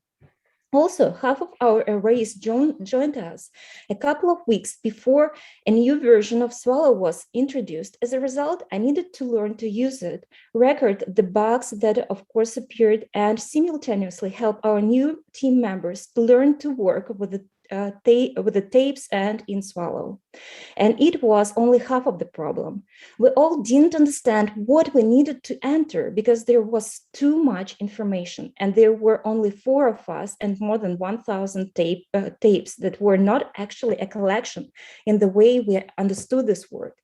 As a result, all the first entries turned out to be a mess. We needed to find a strategy and put our priorities straight. We also needed to adjust some schema rules to our situation, still keeping the same priorities with the Swallow developers. This helped us to move on, but also eventually added some new challenges. So what we decided, that the information we had was overwhelming, and we realized that it would take us ages to enter absolutely everything we potentially could. We needed to decide our priorities, and we actually had them. We wanted to create, metadata as useful and searchable to the future researchers as we could. We also wanted to eventually connect this data to the library database when we're done, so that there would be more ways to access the information. As a result, we made a list of 11 most important fields that needed to be always filled up perfectly when the information could be found, and the rest we agreed to enter only when it would not be requiring additional research. With such number of random entries, of which some of which had similar readings with similar people, it was impossible to follow the schema rules for the titles to keep them searchable. We decided to make all titles as descriptive as possible and include the numbering, which we were not supposed to do according to the schema. The way each cassette, no matter how similar it was to others, had a unique title now, and it was the main priorities in schema as well. Since most of the cassettes had detailed descriptions and contents in the inventory file, and we didn't know that there are mistakes in them, we agreed that we were not going to listen to the entire cassettes, only to those parts we needed to enter the data. It still was not clear what to do with the contents because we couldn't follow the schema rules for them, so we just skipped this part. I've also created a spreadsheet with all the names that appeared in the cassettes and on G cards, with all the fields needed for swallow, so that we didn't need to search for the information about those people who appeared already when we met them again. Right now, we have about 640 names in this list. We also agreed to exchange the first entries to check them and help each other fix the problems in them. After the first exchange, I ended up helping others with their entries by returning a list of issues that needed to be fixed, along with the screenshots for additional visual clarifications. Eventually, helping others to start working in Swallow turned into one of my responsibilities, but I didn't have time to check every single entry, and even less so to do it more than twice. Additionally, I also was not doing all my entries correctly because I was learning to work in Swallow together with everyone else. So when I got new knowledge or understanding, I often had to return to my earlier entries and edit them. The more entries we made, the clearer it became that we all understood the schema differently. Eventually, when I took some new entries to edit, I have realized that our metadata was still a mess, and that 500 entries we've done so far, thinking that we've almost finished half of them, didn't even look close to what they were supposed to be. Our titles were different except for the numbers, because we didn't have a written rule of how to enter as much information as we can and how much it should be. The inventory files had many mistakes. Some dates were incorrect or missing when they actually could be found on J card or in the recording. People's names had mistakes in them. Some were missing, sometimes they were mentioned, and those who didn't actually appear in the tapes. The information on the cards, J cards, also was not perfect. The more entries we did, the more it became clear that it is impossible not to listen, at least to some chunks of the cassettes. Some of arrays, however, understood not listening when not needed as not listening at all, and to help them fix their mistakes meant to listen to the parts of their tapes. Some arrays were copy-pasting the same entry multiple times, by which they copied the same multiple mistakes from one entry to another, while also forgetting to change random parts of the information, which sometimes was not easy to notice. I literally needed to do everything I would have needed to do to create a new entry, but more, because I didn't fix the entries. I tried to teach them to make theirs better and provided feedback. Soon I realized it didn't help much without the strict, clear, short rules written up somewhere. The creator's spreadsheet I've created helped a lot, but in some cases, people were randomly inserted in it because they had the same names as on the cassette, but were different people, because like it was clear when we looked at the dates, some of them were dead already, or they were from different areas. And some people were very hard to find, but library really helped with that. I also didn't understand the schema correctly and at first, and we were entering URLs for the information instead of permalinks, which we've noticed only when almost all the entries were complete.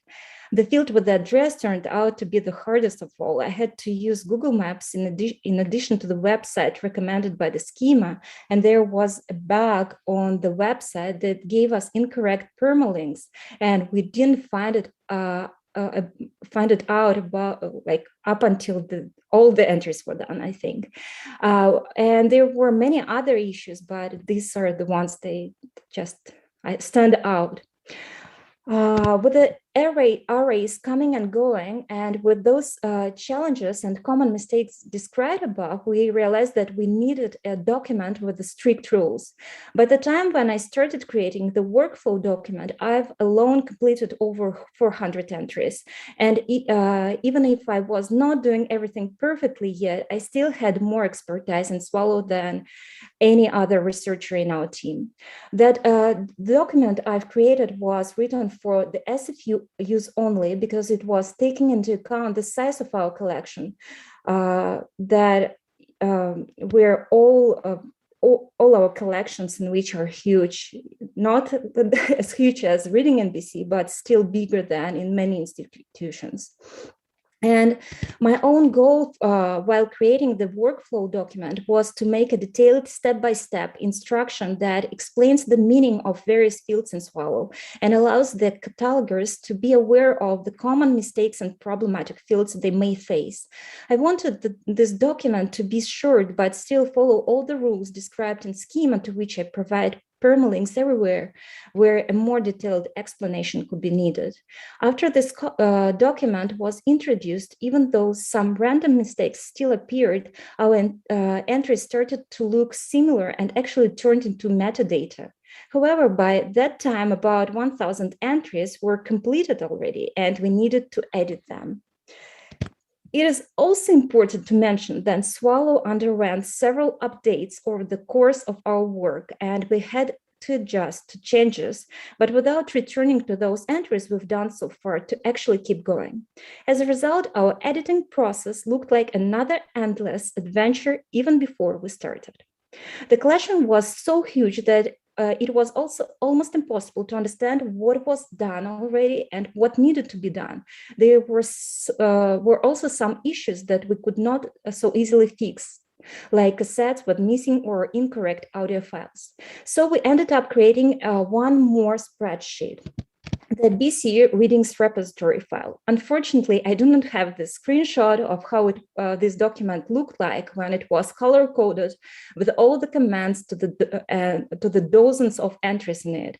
Otherwise, you would feel our pain and would see the number of entries that needed to be entered, edited, and listened to again.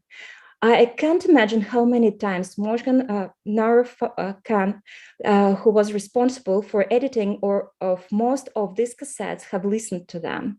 We had expertise in entering the data already, but we had none in editing 1,000 cassettes all at once. At least twice, there were moments when we thought that we were almost done, and some additional issues that we forgot about appeared, and we had to go all over a huge number of entries all over again. Also, when we were actually almost done, the SpokenWeb team changed some rules of the contents field, and we now could and were asked to add all the information we had in the inventory files into the contents field in Swallow. While Morgan was vigorously finishing making edits, I was dealing with the issues she faced over the process with the cassettes missing and with creating the data for transferring it into the SFU access to memory atom database. The process which helped me to find even more issues in our Swallow entries and entries that I continued to edit following Morgan's footsteps, simultaneously checking her edits. Swallow is a unique system, and Atom is another unique system with its own rules. One of the most important parts in Atom is contents, but I couldn't copy paste the information we had because of the formatting rules. As a result, I ended up writing new descriptions to all the BC readings entries. Some, of course, resembled the titles a lot because my resources were limited and I couldn't listen to the cassettes again. It would have been too much for me, as I thought back then. Morgan has finished her part of editing sometime in December 2021, and I was done with finishing mine in January 2022. Now, library is in the process of transferring all our data into Atom. When the process will be complete, the researchers, even if they do not know about the SpokenWeb project, would be able to find the cassettes and access the data we worked so hard to create. Through the library. And if they would want more information about the recordings, they would be able to find it in Swallow. Working on the BC Readings collection turned into an adventure that helped me realize how important it is to actually have someone responsible for the project to get it going.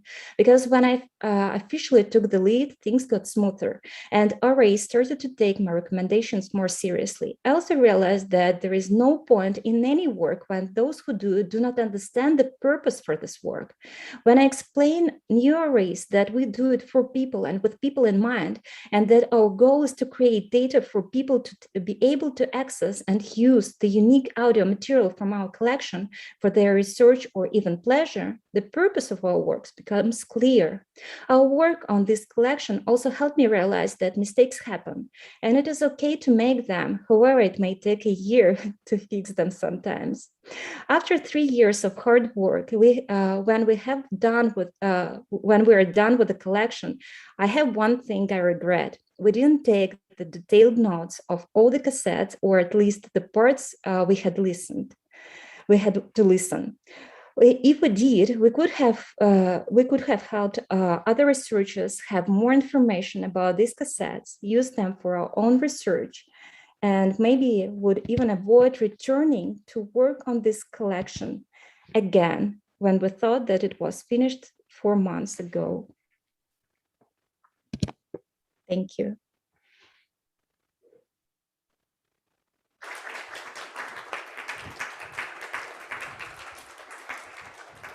Thank you, Lenora, and congratulations. You just sat your field exam this month, so you must Yeah, thank you. Very good now. Thank you. All right. I didn't read the title of your paper, Sarah, so I'll say it now. Here comes Sarah Sykes with Finding Due Balance. Sound editing is a feminist practice in literary archives. Okay, can you guys hear me? Is there feedback happening? Beautiful, all right. Holy moly, before I start, I just want to say that's amazing. Everything that Lenora did was so crazy, and I'm really proud of her. I've worked in archives, I understand that that's part of the deal. That sounded excruciating, and you did an amazing job, so great. This is where I would say round of applause to her, but this is not a comedy show. So, okay. Hi, you guys. I'm really happy to be here. I want to give a big thanks to all of the panelists that came before me. This has been a really amazing experience. Before I get too deep into it, I just want to recognize my two co-authors who I've been doing research with, Drs. Deanna Fong and Karis Shearer, because a lot of what I will be talking to you about today has been grounded in research that I did with them. So I just want to say big thanks to them. My discussion will focus on 3 areas. So first, I'm going to be explaining what I mean by sensitive materials and feminist ethics of consent when it comes to archival audio. Second, I'm going to be explaining why audio can be such a contentious medium for archivists. And finally, I'm going to be showing you the practical details of what I have termed feminist edits through the use of the most recent version of Audacity's sound editing software, version 3.1.3. So for any archivists who are watching out there and are interested in the practical methods, that's what we're looking at.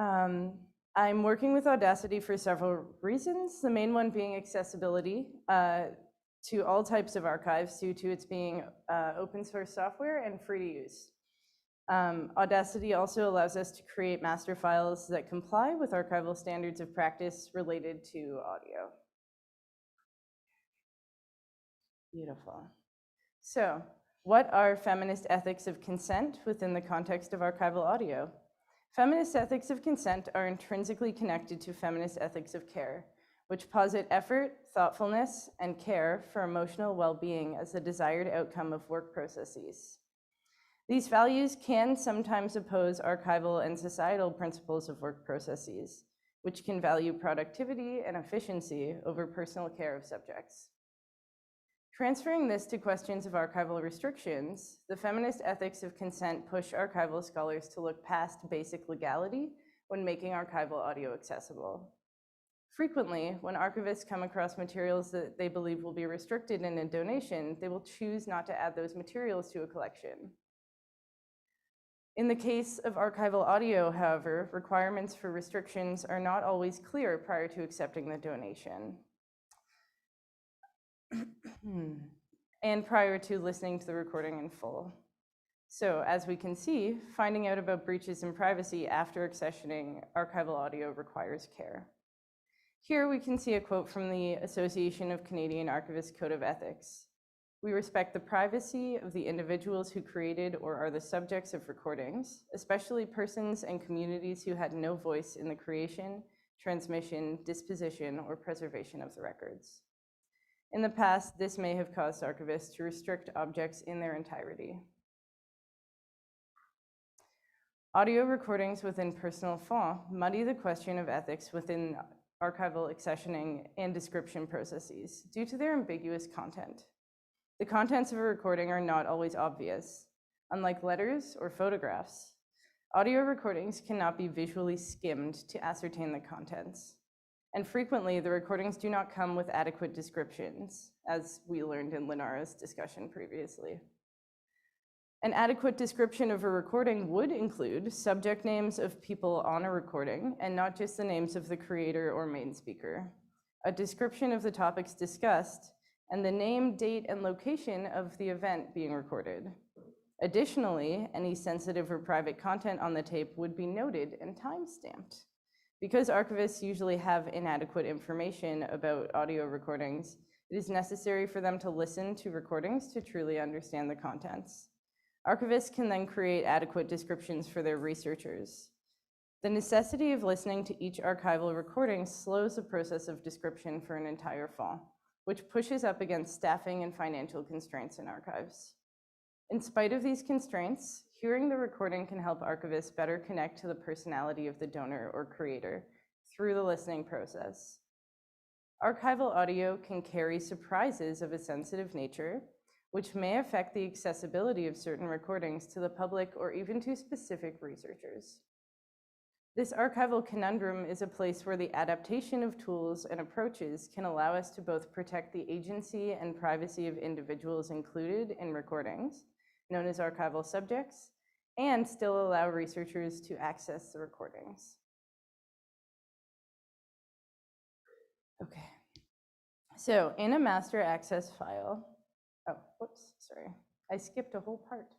Now that we have an understanding of feminist ethics of consent and why audio recordings are a contentious medium, let us look at archival sound edits.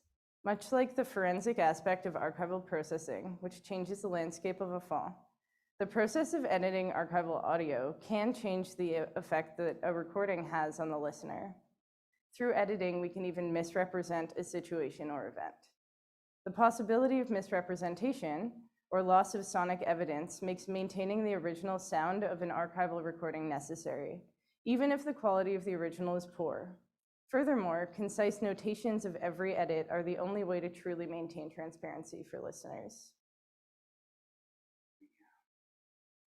In a master access file, an unedited digitized copy, so a master access file is an unedited digitized copy that sounds exactly or as close to exactly like the original recording as we can create. The quality of the tape, including ambient sounds, tape hiss, or other issues that make listening difficult, all say something about the recording technology being used and often give us insight into the recordist. Ambient sounds can also give clues to the location where a recording occurred. For this reason, sound editing may be frowned upon within the archival community as it changes the listener's understanding of the original subject. However, much like using redactions as a copy of written archival objects, so this means copying the object first. You would never redact the archival object. That would be insane. And then crossing out portions of a document that contain private information about archival subjects. We can create a feminist edit copy of the digitized master file that will allow researchers to access the majority of the information on a given audio recording without negatively affecting any subjects involved or mentioned in the recording by redacting their portion of the audio. In order to maintain transparency here, digital sound editors must also make exhaustive notes of all edits performed, which should be available to the researcher if requested.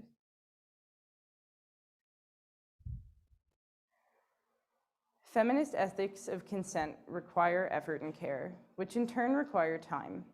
This is not always afforded to archive staff due to lack of funding or available workers.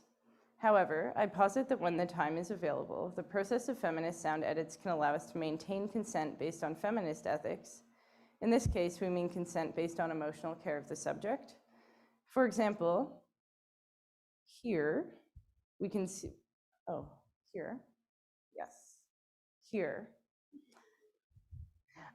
we can see a sound edit that removes a sensitive discussion about a third subject who is not part of the recording.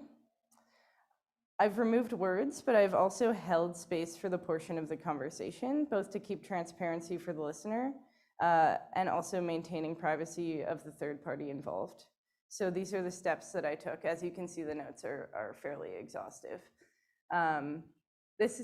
This is specifically the notation for my most favorite feminist edit.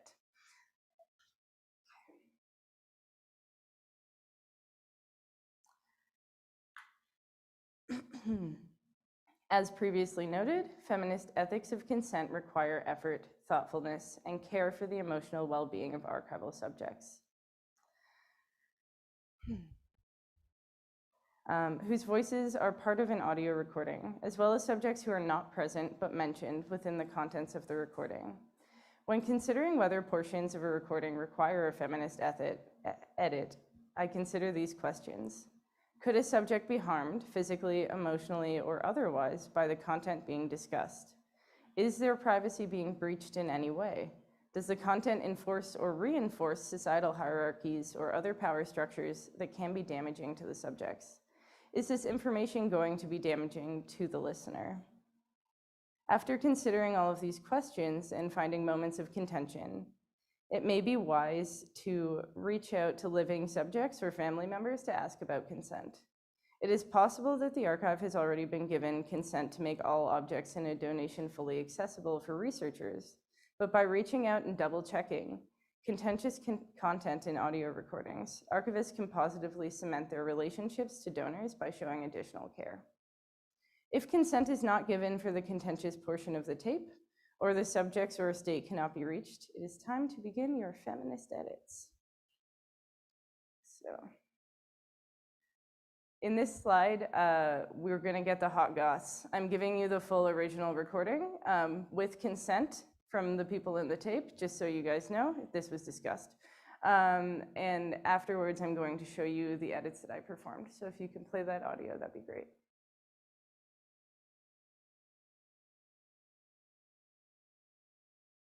Now, one thing I'm curious about, just as kind of background for the book, were Frank and Daphne ever lovers, or she strictly didn't see anything in him, and he was just overboard? Daphne at that time, her high school sweetheart, now her husband, was in Spain, was in Europe, and she was focused Daphne on was him. never particularly taken by Frank. Like she's become much more friendly with Frank 2 years after her marriage than she ever was. It was quite a strain because suddenly this big guy, in terms of the writing world, was focused on this focused with her bow leg, like mad, right, and the more she didn't want to be with him, that like the more he wanted to be with her, because it was like a Gatsby thing, which he has a poem about, Jaywalk with Gatsby, that it was his image of her that he was in love with. He created her, and he also unintentionally created her for most of the other people present, because that was the her that they kept seeing through his eyes. That's where literature is not real. People see through Daphne through his eyes, Through Frank's eyes, right. rather than see Daphne through Daphne. But I would say that Bob Hogue and David Call saw Daphne through Daphne. So that was saucy. And, you know, in that example, so that's a tape on which I performed feminist edits. And the tape itself is an interview of Canadian poet Gladys Hindmarch by another notable Canadian poet, Warren Tallman. They discuss a third Canadian poet who is not part of the recording, going into private information that researchers generally need not be privy to. In short, personal gossip is included, which may reinforce power dynamics in reference to gender and may harm the subject being spoken about. So the following is a step-by-step process, or the following are ways that I removed contentious discussions while still maintaining the integrity of the contents and, importantly, holding space for that part of the discussion. All right. Now, one thing I'm curious about. That's not what I wanted. There we go. So this edit is very basic. I would recommend it to archives that are low on time, but would like to incorporate feminist edits as a way of making audio accessible to researchers. So first, you select the contentious part of the discussion, followed by vocal isolation and removal. The presets in this case are fine for basic audio removal. So here is an example of what it may sound like. Now, one thing I'm curious about.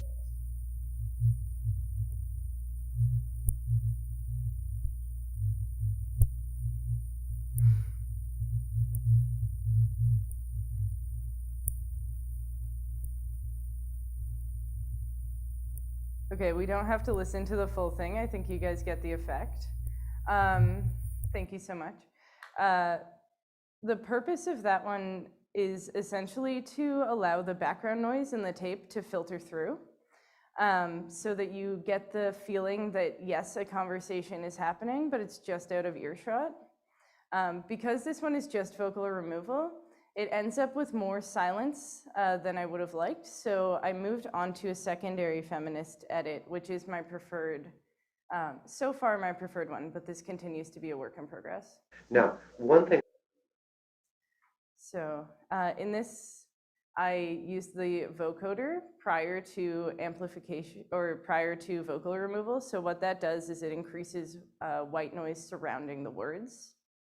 I also amplified the sounds, and then I did a vocal removal. It sounds really weird, so I'm just gonna warn you. I also gave you guys a little bit more context, so this is a bit of a longer one. They're passed around, but you always saw and heard. I think it's very important that you simply you don't just hear. You know, like the way you go to read, like, you know, like in a workshop, you also have to be able to hear the thing 4 or 5 times and to be able to read it as a reader. Now, was this the occasion? Is this how Frank met Daphne first? Yeah, right. Yeah. Writer's workshop. Yeah. Now, one thing I'm curious about.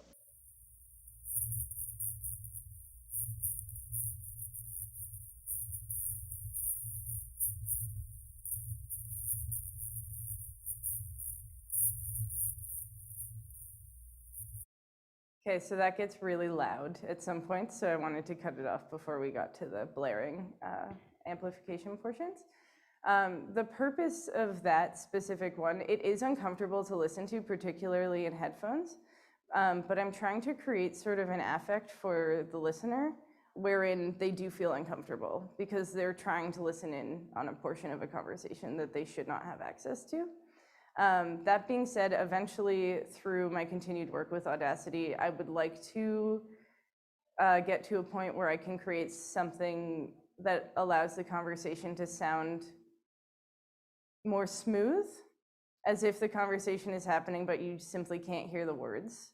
As of yet, I have not been able to achieve that, but if you're trying to sort of imagine it, I would think like the teachers in Charlie Brown are a good way of describing it.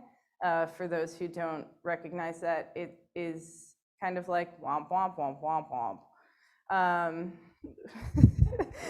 Which is not something I expected to be doing in front of all of you, but here we are. So these are my final thoughts. While the possible methods of sound editing are vast, the goal really is to hold space for sensitive material while maintaining subject privacy. Notations are a necessary requirement of all archival edits, restrictions, or redactions. So if you are editing, you cannot leave out notations, even though it is very time-consuming and labor-intensive to take part in them. And feminist sound edits are time-consuming, and I understand that for a lot of archives, it's an impossibility to take part in something that takes this much time. But I think it's a worthy goal. It allows us to make archival audio accessible to researchers that otherwise wouldn't be, and it allows us to reach the goal of respecting the privacy and personhood of archival subjects. So thanks for your time, you guys.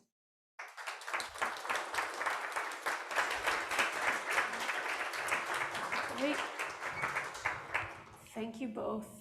Those were both incredibly realistic descriptions about these kinds of processes and workflows, but also like the larger professional ethics and theory that inform our practice with these materials. Lenara, you mentioned one more spreadsheet, and that's usually the best solution libraries and archives can come up with is, I think we need one more spreadsheet. So I invite questions and comments now, responses to these two wonderful presentations. Yes, Selena. Hello, this is a really interesting panel. Thank you both. I have a question for Lenara. So I'm working in collections processing for the Archive of the Digital Present project, and we're similarly cataloging, I think we have over 1,000 entries now, and we're a team of 7. I've been doing some work to onboard new members and train them in Swallow. So I was wondering if you could speak to your strategies. As you say, you're leading this project in new RAs. So how do you sort of go about the onboarding and training of new members? So it's like when I just started and when I was present with my team, unfortunately, we had to stop being at the library like in 2019. We actually came, like we were sitting together, we were touching the tapes, like looking at the cassettes, we were getting used to them. And I think it was the first thing I was doing with new arrays. I wanted them to understand what the material object is. And after that, I taught them to take pictures, and I also introduced them to the document I've created, and if you need it, I can share it with you. I first shared it with them, and then opened it and went through it with them. And I asked them to do 10 entries at first. So they did them. They sent them back to me. And as on one of my slides, I showed like the text with my feedback. So I usually return like 20-point feedback, because it's really hard to make entries without any mistakes. So I was feeling like the more feedback and the more precise feedback I give, the better the entries will be. And it was so, like when I provided feedback for every single thing that I could imagine they could make better, the second time they returned the same entries were much, much better than the first time, still having some flaws, but I returned another feedback and we tried to make them perfect. And the next entries they returned to me, like the next 10, were usually very good already. And it's the strategy to go on. And it's not that complicated now when I understand what I'm doing. And when Swallow is much better than it was at the beginning. It had bugs. It like the schema was not always perfect, and now it's really easy to use, and I like it. It's really interesting. Thank you. Hi, question for Sarah. Yeah, so something that we've come across a couple times, both in writing and in recording. So I guess it's about the ethic more than the sound editing per se, but it kind of applies in both forms. Is like, what do you think when a speaking subject like makes a fool of themselves, especially when they're a man kind of abusing like a woman in writing, or like at a conference or a poetry reading? Because in the sound archive, I've heard a well-known male author kind of taking the piss out of a beloved woman writer, and she didn't really get to defend herself. And when I first heard it, I was like, ooh, like what are we gonna do? And then we kind of did nothing with it. We just left it. And then also kind of writing our paper, we kind of found some kind of abhorrent responses in the student papers from certain students too. And so it's like, how do you balance that speaking subjects doing harm versus holding them accountable for saying stupid shit? Thank you. Great question. That was great. Accountability is difficult for sure. But I think once again, it comes back to consent. Would that person say that again now? I think is a question to consider. There's also the idea that when you're being performative, when you know you're being recorded, sometimes you get a little silly. Like, I'm nervous. I keep thinking you guys are gonna hear my heart beating through my sweater. And so the likelihood that I'm going to say something that I might later look back on and say, oh, that is not appropriate, or that is not what I meant, is actually higher right now than it normally would be. So these are things to consider. When it comes to text, I think that's different because text is very purposeful. That's a decision to sit down, write something, read it again for spelling errors, and then send it to a newspaper. So in that case, you know that it's already publicly accessible, like they decided to make that public. And in that case, I would say absolutely. If that's already a publication, then it deserves to continue to exist.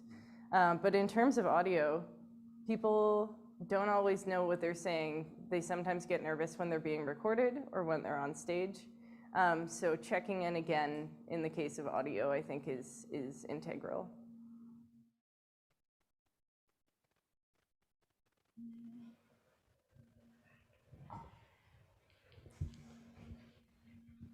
Thank you so much. That was a fantastic panel, and both collections and topics very near and dear to my heart.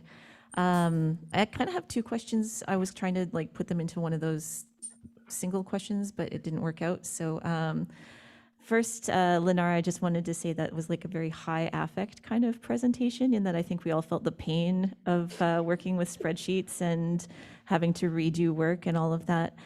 I've worked quite a bit with the Readings in BC collection, but before it was digitized. So like when it was just the huge 3 binders and the 3-ring binders and the tapes. And I happen to know that like just from hanging out in the library, that a lot of its idiosyncrasies or seeming lack of organization has to do with just like the way things are picked up. So like, for example, knowing that the New Mexico tapes are probably Fred was from when he lived in New Mexico.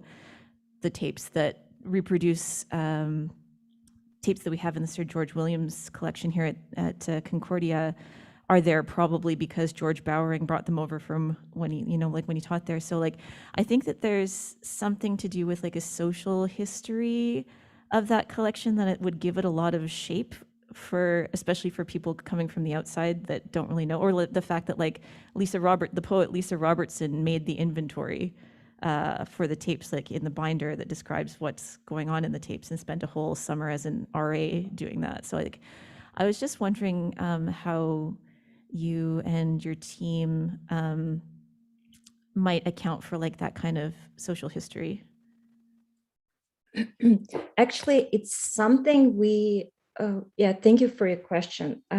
It's it's very interesting that you know about some details about this collection more than I do, because I knew about the Bowring and Fred Was tapes, and it's something we actually discovered when we were working on them, because we were seeing that, okay, this is, and I think I named them like Bowring tapes, and I could see that they were donated by Bowring, but it's not something that was easy to understand. It wasn't something that was written on the tapes or obvious. It was something we had to figure out together with everything else, because the inventory is, if you saw it, it's just like the title, and there is a collection, but they are not like, there is no constancy in these titles. So, and I think it's like a research question for someone to try to figure out who donated parts of these tapes and how they like became the part of it, because it's, I realized that I called it like a random random collection of tapes that are not related to each other in any way, but it is how I was feeling about it when I was working on them. But of course, it's not that it is, but it's something that didn't impact me as a cataloger, because for me, these tapes were so different that it was hard to put them together in any way to make my work easier. For example, we also made a Radio Free Rainforest collection, and all the titles were Radio Free Rainforest and the date, because every show was on a different date. So at least I could copy paste the title, and I didn't worry about that. I had a host who was the same every time, and here it was some random. It was random all the time. And yeah, it's like the fact that they were recorded in different parts of the world is just a fun fact, but I understand that it happened because people donated it who were in BC, but it's just the fact that that they were really not from BC, and yeah, and were really not related to each other. Yeah, thank you. Can I ask Sarah a quick one too, or do we have time? Oh, I just wanted to ask also, in listening to that tape of Maria and Warren, and thinking about, there's two kind of competing, I guess, both feminist ethics. One of Daphne's privacy in not having to be like spoken about in that way, not having that information circulate publicly, but then also Maria's quite like strong feminist rejoinder to Warren inquiring about that and just saying, you know, like, I think that piece of information about like, oh, and she was then viewed by many of the other community members as this like literary figure through Frank's work. And so I think like that detail is a really important feminist detail about that coterie, right? That doesn't often get talked about. So then like, what do you do if, you know, like in trying to pursue a feminist ethics when you have moments of contradiction, and especially as an archivist too, because I think the question as an archivist and as a literary researcher might have kind of different answers. Yeah, that's great. And it was, that was difficult to consider for sure.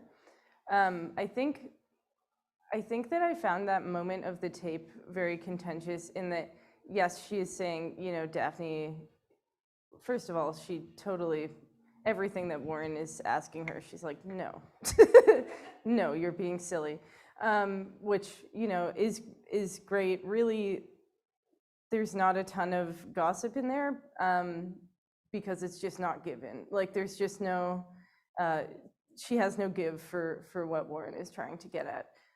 But I also feared when I listened to that portion of the audio that it could be implicative of the idea that Daphne was in fact posited as an amazing writer, not due to her own work, but due to the interest of a male writer.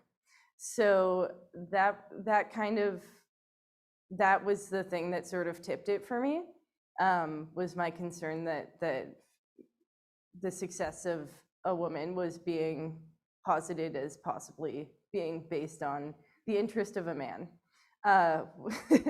which is, you know, obviously absurd if you've read Daphne's writing. She's really, truly amazing. She put me into the archives, like it was her. So yeah, I think that there is definitely there's some contentious, like, do I leave this in or not? Because I think that it's an important moment, and I think that Gladys or Maria's retort is in itself feminist, but I fear that beneath that there is a possibility of understanding, of incorrectly understanding something that could negatively affect Daphne. So you have to really deeply consider everything from every viewpoint, which is difficult and, once again, super time consuming for most archives. Does that answer your question? Okay, awesome. Hi, this was a great panel. Thanks very much, everyone. Sarah, I'm really interested in continuing this conversation, and I think just following on the comment and your response for the last question, and the previous question about, you know, what do we do when men are assholes 20 years ago or 30 years ago or a week ago, or anyone, right? I think what I'm thinking through is that the conversation about these decisions is itself such an interesting topic and such an interesting way of thinking through the feminist ethics of care. And the question that I was going to ask was, you know, how do you anticipate what someone might perceive as harm? How do you anticipate what someone might perceive as damaging? And following on your comment, does everyone get the same choice to decide what is harmful or not? And then also this question of, like, what happens when you digitize stuff, and even if someone has consented to a recording, say in 1965, when there was no possibility of this ever being circulated on the internet, even then, if they recorded it, if they consented to it being recorded in 1967, even if they published it in a newspaper or a small press zine in 1973, to recirculate in the context of the large internet, that then the perception of damage and harm is such a personal decision. And so this is not a criticism at all. What it is a thinking through of these exact conversations. And I love the idea of knowing your thought process, for example, and all of the different kind of what ifs about this. And it reminds me of one of the things that I hate so much about the REB, and I'm not sure if it's like this everywhere, but at the University of Toronto, the REB protocol asks you, before you even get in touch with your research participants, what is the potential risk and what is the potential benefit, which always seems so bizarre because the risks and benefits are not for you as a researcher to determine, but need to be up to the research participant to define, I think. And so I think that the questions that you're posing here are so fundamental to the condition of research in the context of the internet. And so yeah, I grabbed the microphone in order to ask a question, and I'm not sure if there is one in there because I think my question was your question and your question. But I think I just wanted to add my voice to this conversation. And I also think about the ways that, so on the Digital Research Ethics Collaboratory, we published a piece by Emily Simmons and Max Lieberon, and it was a conversation that they had. And they did, looking at your recordings, I love the way that you left the blank space. And one of the things that they did is that they had done some interviews and were having conversations that included sacred Indigenous and Métis knowledge. And so what they did was, rather than use a black redact, they created blank space between the conversation. So it looks like a very cool page poem, actually. But I love the way that the acoustic editing and sound score of that, and then the way that you fill in those blanks is to draw attention to that editorial process, which then invites exactly these conversations. So I guess I don't have a question. I'm just like, this is fucking cool. I would love to keep being in conversation with all of you about it. And then I guess maybe my only question is this question of the status of perceptions of damage or risk or harm versus potential benefit, either for the participant and or, as you're both saying, for, you know, the research community. And I think I'll stop talking now. But anyways, thank you. And is there I guess I'm just curious about, you coming, what's your process, and do you have like a kind of collective discussion about this when you're making these editorial decisions? Yeah, wow. Well, no, that was so good. That was so great. My process, as with all archiving, it's first of all intuitive. That is a major portion of archiving. There's tons of procedurals laid out and there's legality, but it all comes down to each individual archivist, and each person would do it differently. And I think that's also true of sound edits. And it's also true of determining whether a contentious moment in a conversation needs to be removed or not. And so that is why I think it's so important to reach out to those who are involved as whenever possible. That's not always possible. And outside of that, really consider, I think that the idea of benefit versus harm is not particularly helpful, because it's not a game of, it's not a scale game. It's really just, is this going to negatively affect someone?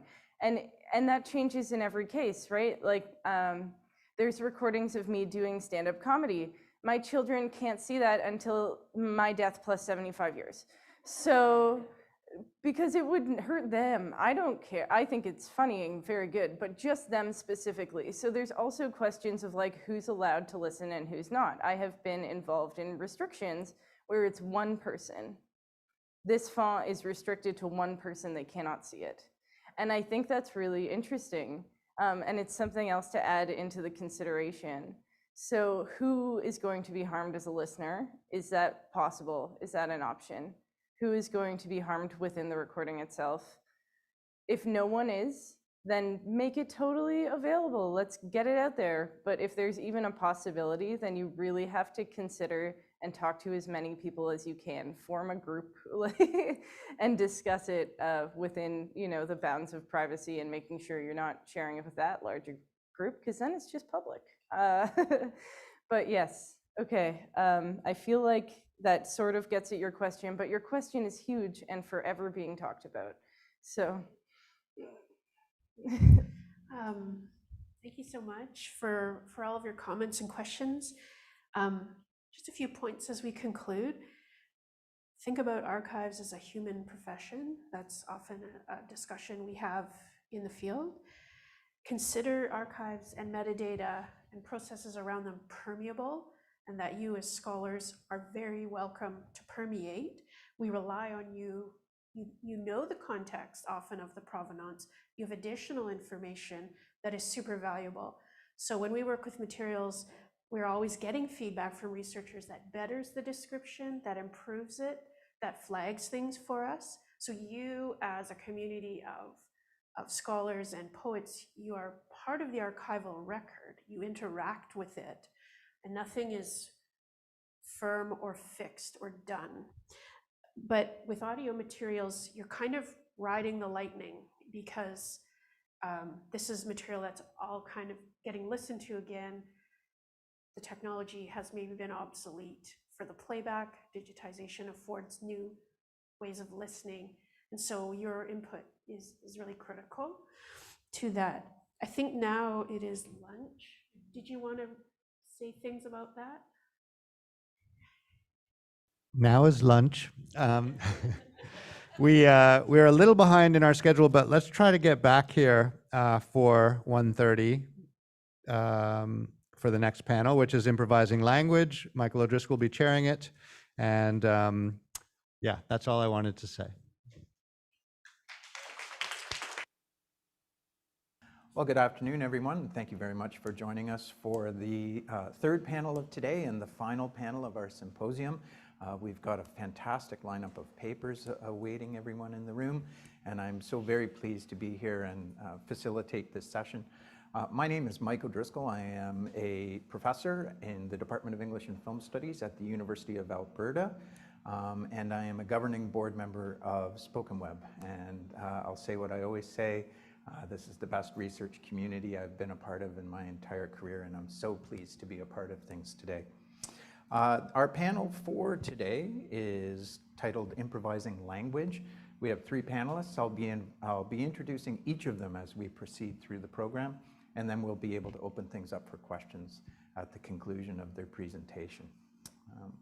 So we'll begin with Megan Stein immediately to my right. Megan is a settler currently residing in Jojotke or Montreal, Quebec. Megan is in their third year of the Master of Fine Arts program in Studio Arts, Print Media at Concordia University.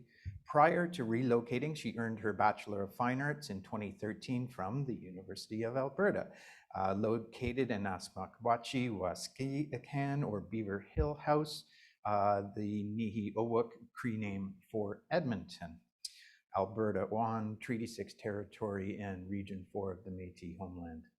Megan works with the methods, collaboration, and philosophy of printmaking, which extends her practice into teaching, installation, sound, writing, and artist books.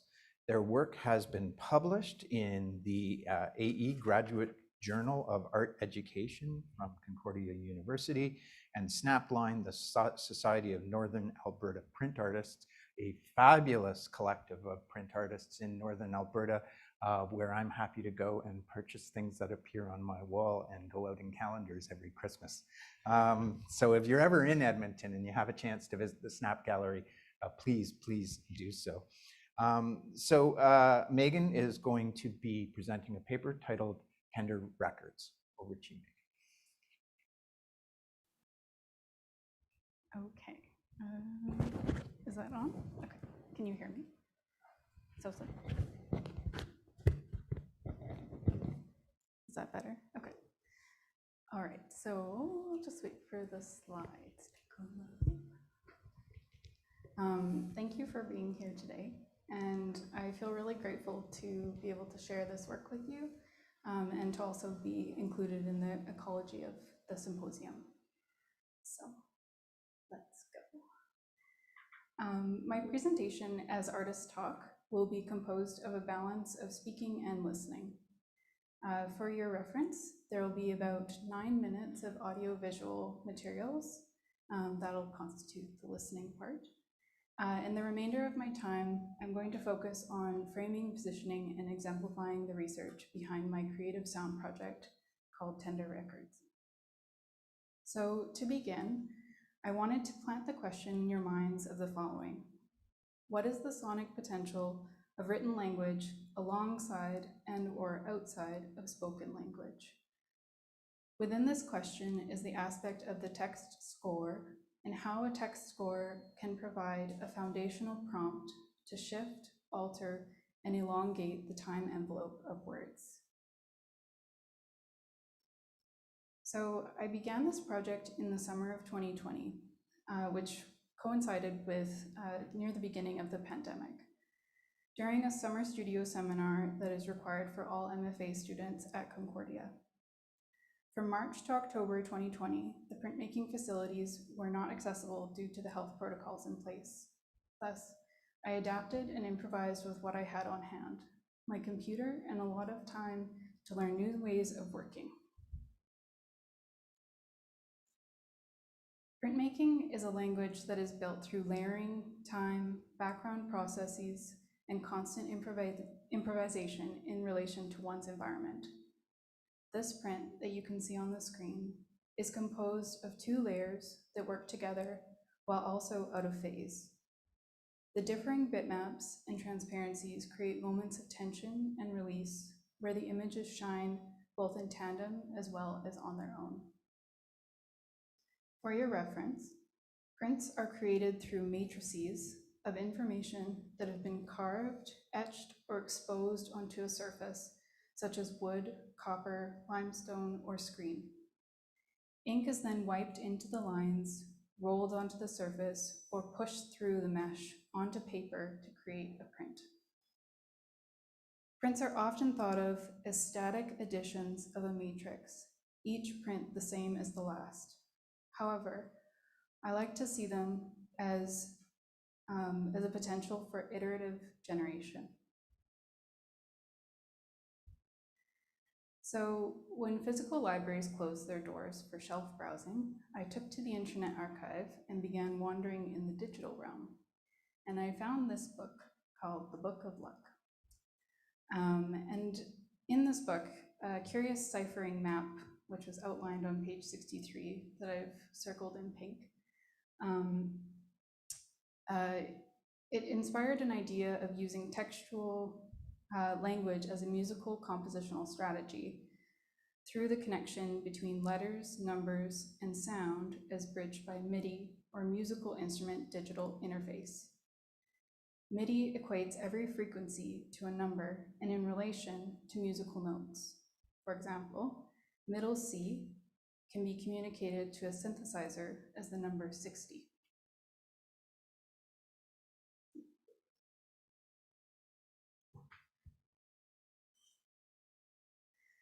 So using the piano as my reference, I outlined my own version of a ciphering map for each letter of the alphabet, following the C major pentatonic scale. With harmony in mind, I placed all vowels to start at middle C, while the consonants traverse the other octaves from low to high. I did this because all English words have at least one vowel, and this centering creates a unifying tether.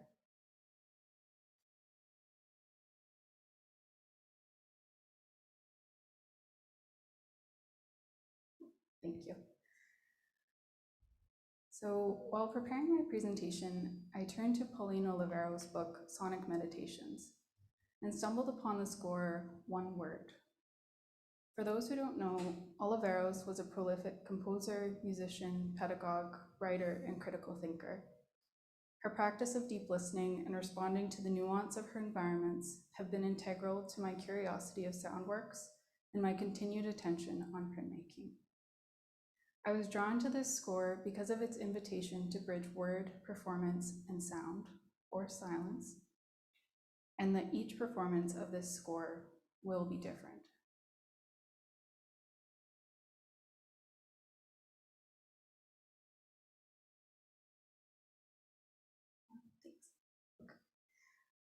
So this slide shows a video that shows an example of one recording session that I did for this presentation using the program Sonic Pi, which was developed by Sam Aaron.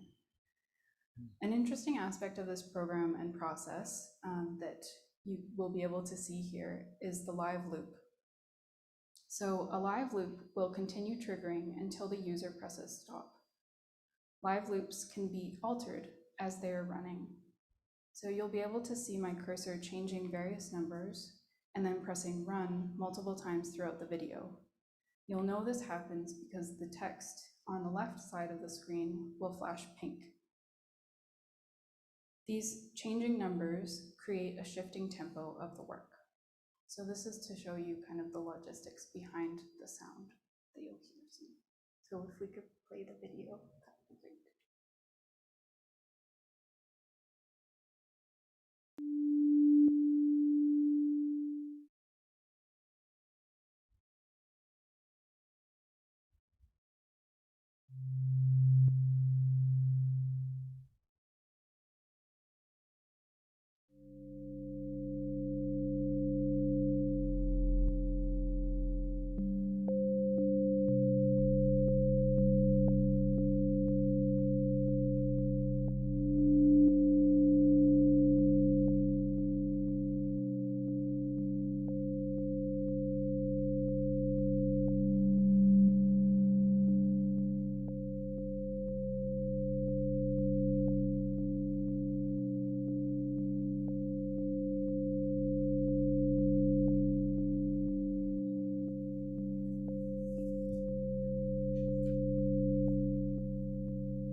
minded? Oh, thank you. Okay, so that's kind of the background coding that happens behind the sound. So this slide, I wanted to show as well a close-up of the language of the loops. So this slide shows 2 of the 3 live loops that I used to create the compositions of the word tender. So you'll see the MIDI numbers that are equated to each letter up at the top, where it says notes equal ring. So 72 for T, 62 for E, and so on. So the first sound file is coded to play each note separately. This is similar to a word being spelled out. And if we could play the top sound file.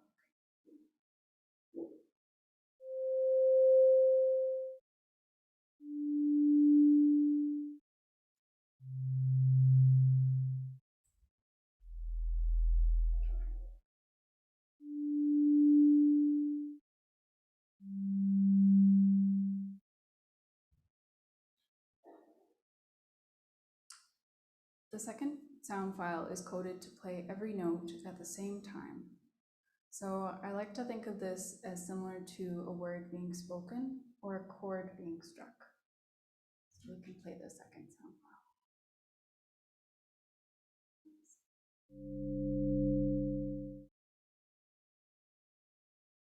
So embedded in these loops are several time envelopes that shape the length and structure of the sound. These are attack, decay, sustain, and release. I find it easiest to think of these as a line graph. So attack is from trigger point up into sounding. Decay is a slight drop. Sustain levels out, and release brings it down to 0. So these envelopes are cumulative, and thus the total length of the bottom example was 2 beats, with 6 beats between triggers. So you might be able to see how overlapping these loops can create phasing and some interesting layering. Okay, so with all of this in mind, I'd like to show you 3 recordings that I made of the word tender. Each begins with the same 3 loops that are amplified and shaped through improvised shifts in envelope values. So I don't plan out how I'll change the numbers of the time envelopes. And when I play these, I chose to limit the amount of visual stimulus on the screen so that you can focus on the sound and how it's changing between each of the files. And if you feel comfortable to do so, feel free to close your eyes while these play. They're about, in total, just under 8 minutes. So we can play the first one, that's 2 minutes and 11 seconds.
you wouldn't mind playing the middle one. This one's 1 minute and 16 seconds.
And the final and third file.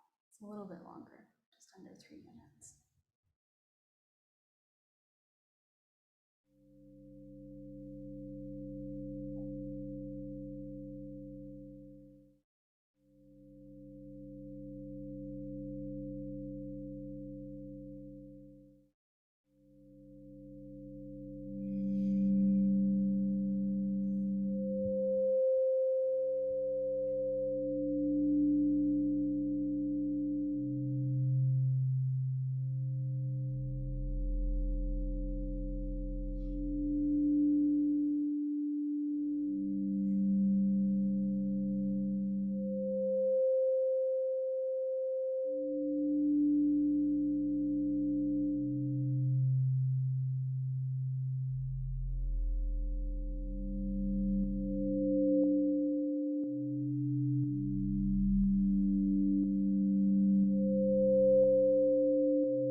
Okay, so we can go to the next slide, please.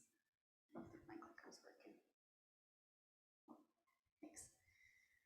So I'm interested in the eventual release of the linguistic word tender in these recordings, and how, as they are sounded, the sounds become detached from their original literary cadence.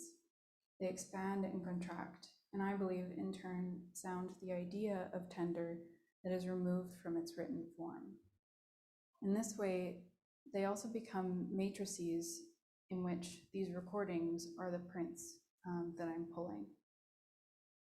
In their book, Writing the Recording Field, Sound, Word, Environment, Will Montgomery and Stephen Benson used John Berger's conceptualization of the field to expand field recording to poetry, scores, and experimental sound creation.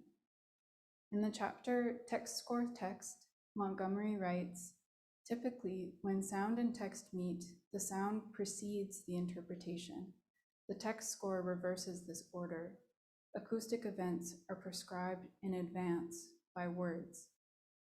The inherent instability of the word, its very inability to describe sounds, causes such scores, however detailed, to be more open than conventional music notation.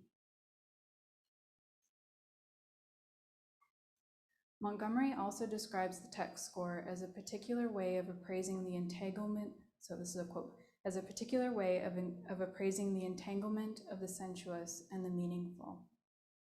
From this, I'm reminded of Don Eads' description of, quote, the word as soundful, end quote, and his proclamation that, quote, the philosopher concerned with the roots of reflection in human experience must eventually also listen to the sounds as meaningful, end quote. So that's from the chapter In Praise of Sound from his book, Listening and Voice. So these connections have encouraged me to think of the one word not only as a score, but also as a field or as a horizon. These physical and metaphorical relations situate tender across definitions and as an unfixed and fluid vessel. So I'm just wrapping up now. While I was preparing for this panel and during our workshop that we had together in preparation for this, Mike suggested kind of ending off with a few questions, rhetorical or not. And some questions that I thought might be interesting to pose here is whether or not connections between translation and improvisation can be found, and also what happens when letters are removed from their expected sounding. Thank you very much.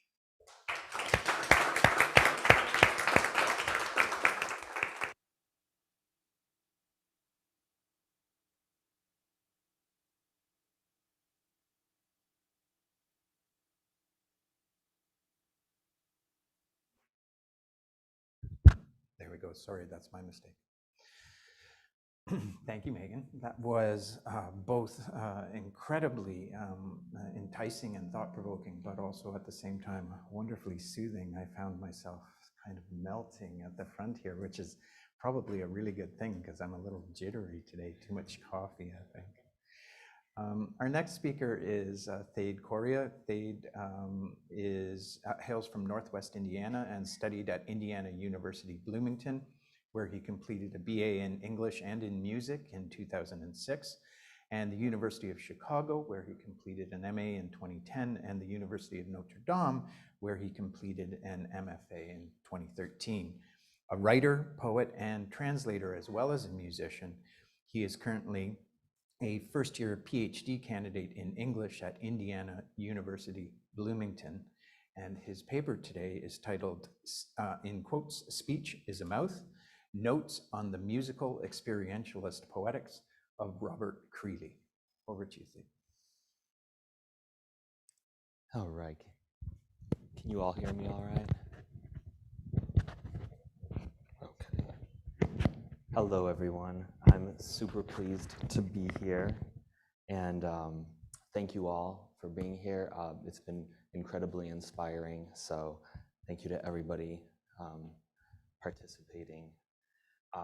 This paper is part of a larger work, and I actually am presenting about a third of it today. So the provisional title of this talk is still coming from the main work, but it's A Form Cut in Time, Temporality, and Robert Creeley's musical experientialist poetics. So let me just get my screen up really fast.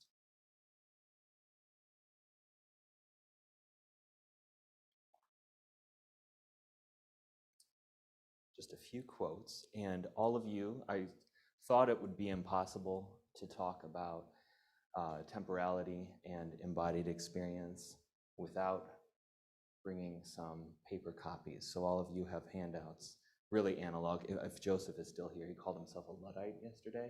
I was like, oh, wait till I show up with my handouts tomorrow. Okay. So, poetry's musical qualities have always seemed to point towards an effective experiential realm beyond or below words. And it is that which I would like to explore here by focusing on the medium of poetic sound or music in the work of Robert Creeley, a poet who was not only strongly influenced by music, but also conceived of his own poetry as music itself. In an interview with Jazz Times after his spoken word and music album, Have We Told You All We Thought to Know, was released in 2001, Creeley, who is a longtime jazz aficionado, claims that musical experiences influenced his own poetry even more than the work of his favorite poets, Williams, Pound, and Stevens. Creeley offers the following description of his own musical poetics. He says, "For me, poetry is, like music, a form cut in time, an art that depends on a sequence of sounds, having a rhythmic thread. I hear poetry, and far more to me than what it may mean otherwise is the sound that it makes. In fact, its physical sound and rhythm are for me an integral part of its meaning." Creeley's words here suggest that poetry and music, materially linked by the medium of sound, can both be conceived as sound activities or sound arts. He also implies that the meaning-making capabilities of poetry's musical elements are even more important to him than the signifying function of language itself. So we have to assume then that a musical focus on Creeley's poetry would be both revelatory and paramount to an understanding of his work. So in short, the questions that any reader of Creeley's work might ask are, how might poetic sound or music mean in his work? And what does poetic sound or music do in his poetry? So in exploring these questions, I'm drawing on Vijay Iyer's concept of experientialist music advanced in his piece on improvisation, temporality, and the embodied experience to demonstrate how Creeley's poetry might be understood in musical terms. Iyer's central claim is that certain experiential and/or improvisational musical practices, most notably jazz, 20th century classical music, traditional musics of India and Africa, and other such musics, are quintessentially experiential, as he says, in that they are concerned with enacting the real experience or process of body-mind perception rather than representing objects of perception, and as such, constitute an active, quote, exploration construction of the world. Concomitantly, Iyer defines experientialist music as emphasizing embodiment rather than abstract or ideal formal unity, and temporality or in-time process orientation rather than over-time objective orientation. All of these aspects of Iyer's concept of experientialist music converge with Creeley's concerns and are useful in illuminating the role of sound or music as it functions in his work. Today, I'm just going to focus on a single element of Iyer's schema with regards to Creeley's work, which is temporality. And I'd like to suggest that Creeley's work, particularly his poem Time, can be experienced as embodying temporality both musically and experientially after Iyer's conception of temporality as he describes it or as he conceives it. In focusing on the embodied temporality of Creeley's poem Time, I want to assert the possibility of defining Creeley's poetry as experientialist in its own right, even though Iyer himself suggests that musical experience is fundamentally different from literary experience. Needless to say, I disagree, and I think Creeley would as well. Overall, it's my aim to show how the contemporary practices of poetry and music are both reflective of one another, as well as materially linked and intertwined, as perhaps they have always been. I want to emphasize that the claims I make here regarding Creeley's work are not meant to be empirical, obviously. I want to explore, rather, the possibility that the lenses of contemporary music criticism and sound studies might offer alternatives to traditional literary discourses, and therefore other routes of entrance into dialogue with a body of work like that of Robert Creeley's. So ER's second significant claim for experientialist music is that it emphasizes the temporal nature of embodied experience by highlighting in-time process rather than the overtime object of musical activity. For ER, overtime activities like, say, building a house are only, as he says, contained in time by nature of their teleological orientation towards an end product or goal, whereas in-time processes like improvised performance are, as he says, embedded in time, such that real time itself constitutes an integral structural element of the process. For ER, in-time processes rely on the, quote, free play of smaller constitutive units rather than fixed, abstract, and hierarchical concepts of form to generate meaning. Simply put, experientialist music foregrounds rather than tries to efface or disguise real-time experience. And this emphasis is largely observable in its organic, continually unfolding event nature. The opposite of experientialist music in ER's schema would implicitly be something like some kind of music that articulates an abstract formal unity, say a sonata form, something like that. So the manner in which ER defines temporality as articulated by experientialist music is totally convergent with Creeley's own stated poetics. The poet himself attests to the importance of process time and again throughout his prose writings, and mentions the philosopher Whitehead's process philosophy, which he learned of via Charles Olson as influencing his own work. That's from a piece called On the Road. It's beyond the scope of this talk, obviously, to investigate Whitehead's philosophy and notions of process completely, so Creeley's own words will suffice here, and this is the second quote. Creeley writes of his beginnings as a poet and his concern with finding the most appropriate working poetic mode, and he says, most stable in these preoccupations with poetry was the sense that any form, any ordering of reality so implied, had somehow to come from the very condition of the experience demanding it. A chance contact with Charles Olson gave me access at last to a way of thinking of the process of writing that made both the thing said and the way of saying it an integral event. In other words, Creeley's concerns with the enactment of temporal experience leads him to resist the traditional dualisms between experience and the formal expression of experience, or the manner in which a poem speaks and what it speaks, as well as results in his privileging of the constantly unfolding, moment-by-moment event of writing itself over any abstract articulation of a formal unity. In other words, a sonnet or any other fixed form. Freelander attests to this and describes how Creeley came to liberate himself from dependence on goal-driven literary habits, which he felt hampered his work, by concentrating on the pleasure of writing for its own sake, rather than aiming to create a finished product. Certainly, process in the manner in which ER defines it as operative in experientialist music can be heard as descriptive of Creeley's own working method.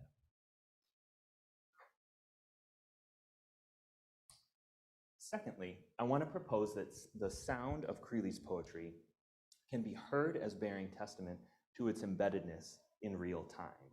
In Susan Stewart's analysis, in her remarkable piece, Letter on Sound, which is super cool, I think you'd all love it if you haven't read it yet. She writes about an emphasis on sound in poetry and how it engenders a non-normative perceptual mode of attending to language.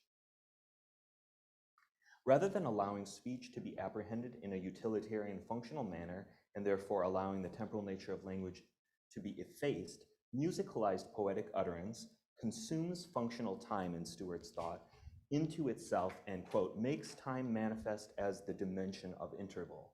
In other words, poetry's rests, caesuras, lines, and stanza breaks, and so forth, make themselves heard as musical pauses within the realm of the aural imagination, and so materially presents time itself as it is manifested in the sound body of the poem.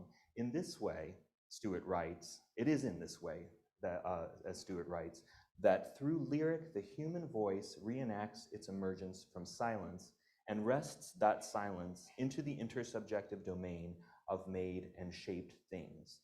So in other words, the temporal human action of poiesis itself is made physically audible via the medium of poetic sound.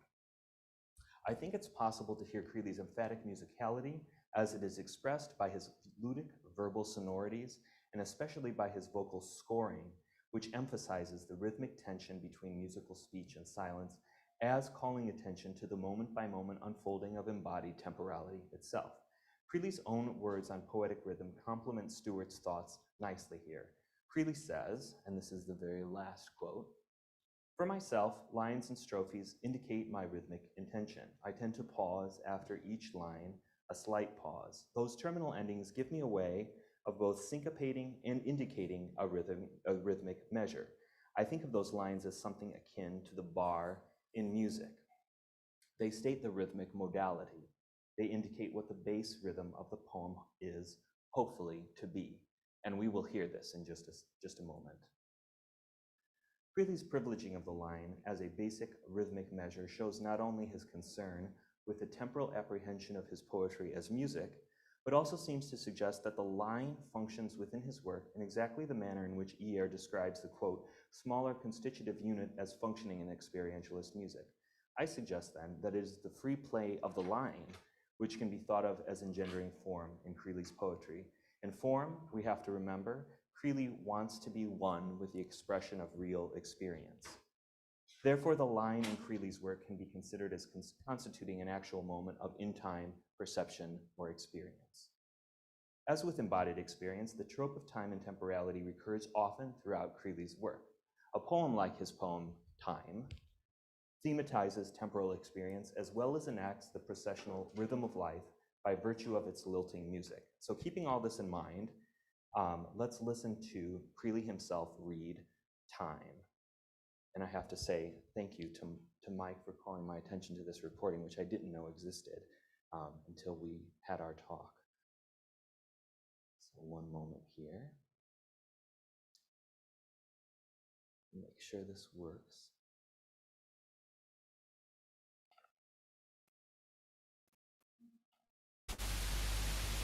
Time. Moment to moment, the body seems to me to be there, a catch of air.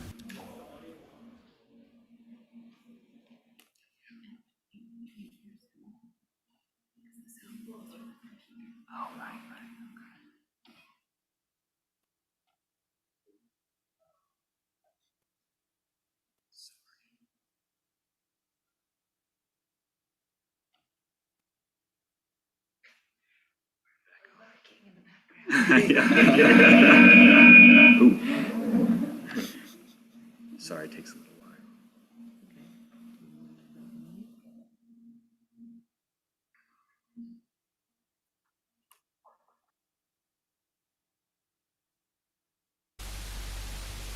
Time. Moment to moment, the body seems to me to be there, a catch of air, pattern of space. Let's walk today all the way to the beach. Let's think of where we'll be in 2 years' time, of where we were. Let the days go. Each moment is of such paradoxical definition. A waterfall that would flow backward, if it could, it can. My time, one thinks, is drawing to some close. This feeling comes and goes. No measure ever serves. Enough, enough. So finish it, gets done, alone.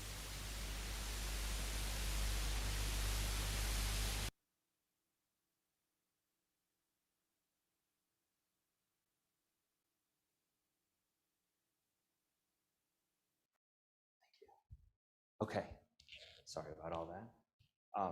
So I thought it was important for myself to try to read this in a kind of musical way.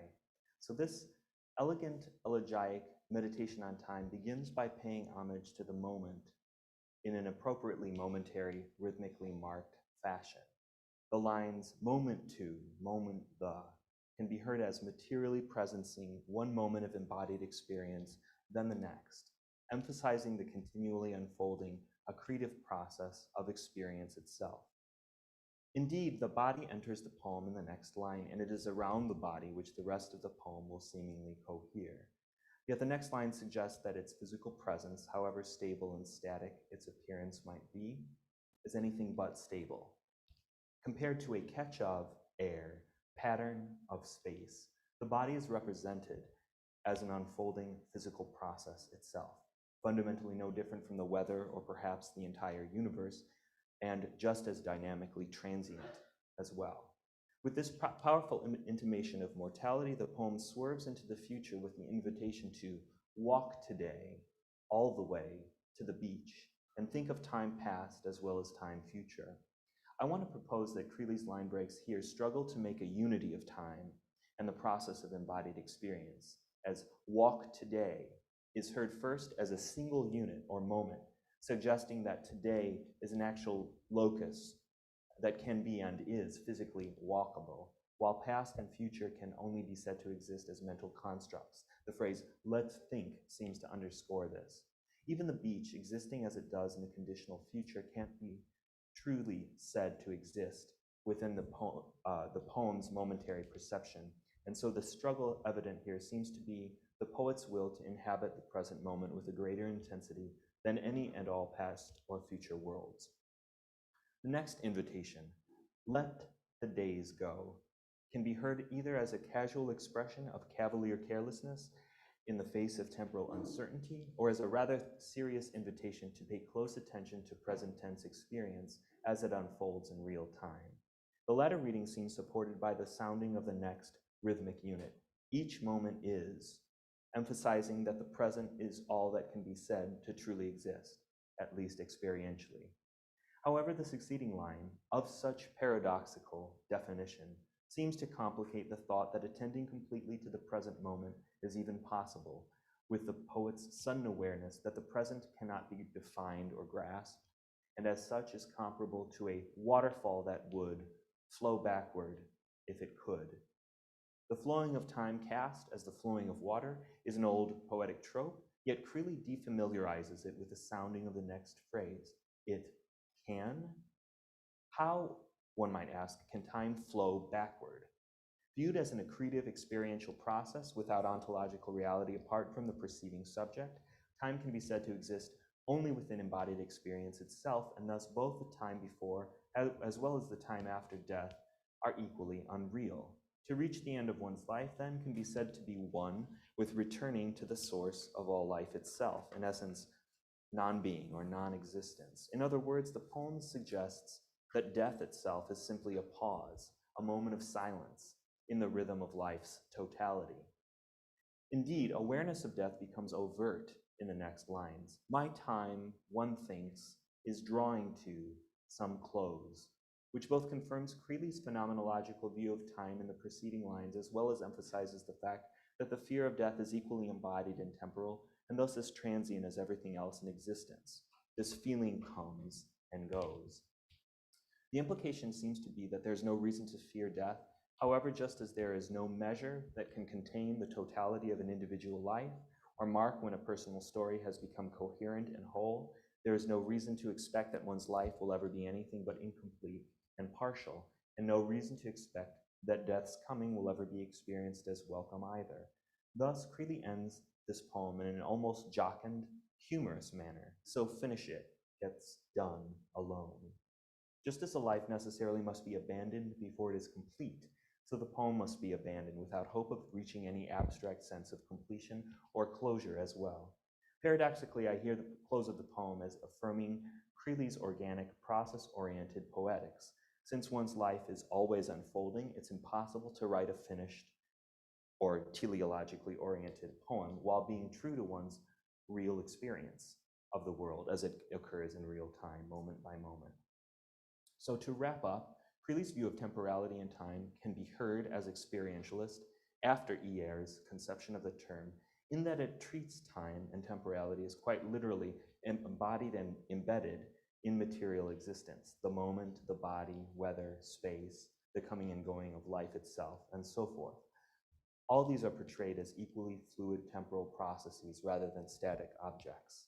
Moreover, temporality is embodied in the poem itself and made audible by Creeley's use of the line as the basic unit of rhythm and perception. One hears each line as a moment of perception that emerges organically from the previous one.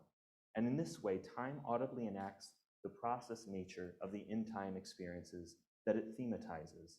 In addition, and I have to pose my support for this point tentatively, since there's no objective way to prove this beyond referring to Creeley's own statements about his working method, I want to suggest that the irregular, seemingly unplanned internal rhymes in time, seems and be, there, air, today, way, and so on, can be heard as evidence that this poem was composed improvisationally in real time rather than as an overtime object. Last, I want to suggest that Creeley's angular disjunct rhythms in this poem highly emphasize the tension between musical speech and silence, and thus make audible the poem's overt thematic tension between being and non-being, life and death. Thus, the material sound body of the poem can be heard as enacting not only the, quote, emergence of the human voice from silence, as Stewart puts it, but also the victory of poiesis itself over the fact and perhaps fear of death. In this way, time might be considered an ode not only to temporality and temporal experience, but also to mortality itself. And that is time in many senses.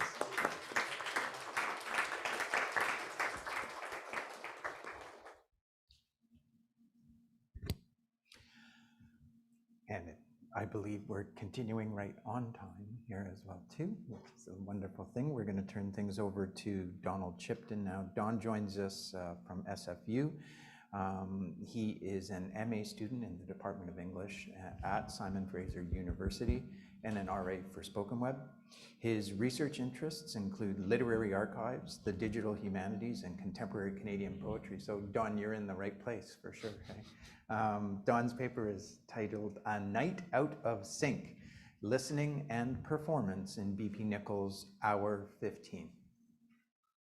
Great. Thank you so much, Mike. Yeah, great. Thanks, Mike. Could I just get my slides on the screen, please? In the meantime, I guess I can just say I came to this text, this recording, while doing work for SpokenWeb and listening to a lot of these tapes of BP Nichols readings, especially at SFU. And it was while I was doing that and listening in the archive that I was thinking through the different ways in which we orient around sound, and I guess the different ways in which we approach sound, and how I guess it approaches us. And so I was thinking about the differences between my experience of reading the martyrology and then my experience of listening to the martyrology being performed by Nicol, and how that shifts the kind of orientation. And so, yeah, we'll get into that. But I'm going to progress through hour 15, mostly by thinking through some close readings of the text.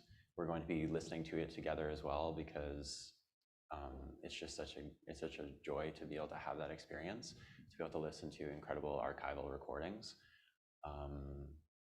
And then we'll just slowly work through it together. So, yeah. In the summer of 1981, Simon Fraser University hosted a weekend-long literary festival titled The Coast is Only a Line. Those are some archival documents from the event that are now held in the archive. Billed as a reflection upon the state of contemporary poetry and prose in British Columbia, the festival featured a broad array of West Coast writers, among them BP Nicol. On Thursday, July 23rd, 2 classes of students and their teachers crowded into the SFU Art Gallery to hear him perform. Most of the work he read that day was drawn from books 5 and 6 of the Martyrology, book 5 which he had just released, and book 6 which was forthcoming. The SFU archive holds numerous audio cassettes containing recordings from that event. Of the many poems Nicol read that day, I will be focusing on his performance of a then handwritten manuscript of Hour 15. So I would like to just begin by listening to that tape together. Anyways, each hour is composed within a specific hour of the day, and I prepare for it as you would for any improvisational period. And this is the 15th hour from 8:35 p.m. to 9:35 p.m. And just to explain, I'm sitting in a restaurant where jazz is playing, where a live jazz group was playing. I don't know that it's necessary, but as they say, it might give extra insight into the poet's mind, etc. 1, 2, conversations in another room, soundtracks. You can't have them lying round. Off the wall, they become sculpture rather than painting. Shuffle over me, sound, and say hello to friends. Carry on a conversation. So maybe this is something like starting over, like simultaneity. This is just the babble before the music starts. This is just the start. Being and begin, the chicken and the egg, and it's the G makes the horse giddy. Waves waver, all a quaver, quivering art he start with. Up! Definite rhythm, deaf night noise, silence in the midst of these human conditions. Meditation head on, building the composition. I could hear you singing, after all there's no one there. Here, guitar. I know it, yeah, underneath the particles. Art, piano. Figuring out's flying on the fingers take you in, bass. The yeah, that talk, not to take time tightly. No, drums. Just friends all around me, so that I wanted to say, I'm trying to write 1, 2, 3, 4. I'm trying the right words together. Counter rhythms, a weight, a history is figures, an improvisation. Saints and angels, giants, gods, and going for the moment, gone. An improved situation, you go for broke, flat out, away, like a horse called ship of state. The trick's to finish in the money, honey. Do you like a muddy track? All that indefinite future, wavering between you and the finish line? A fine line. That line of the poem you just wrote, and, oh, I've covered that ground before, torn by conflicting emotions. You don't love me like I love you. Of course not. Ill logic. Nobody could. The difference between two heads starts with a single thought. Certain stupid arguments. Ellie and me fighting over whether the room was too hot, forgetting metabolic differences. All these conversations in the same room. The head buzzes. You could shout yourself hoarse in this notion of noise. A night out of sync, of rhythm, of the lives of friends and social graces. Moments with the muses, airs. Not solo, though the solo's taken.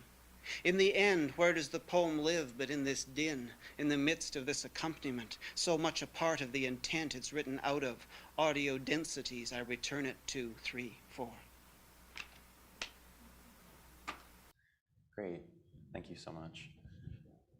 So yeah, as I was listening to that poem, I was just thinking through how Nickel is actively listening through his creation of the poem, and what kind of affect that would have on actually listening to that poem versus reading it.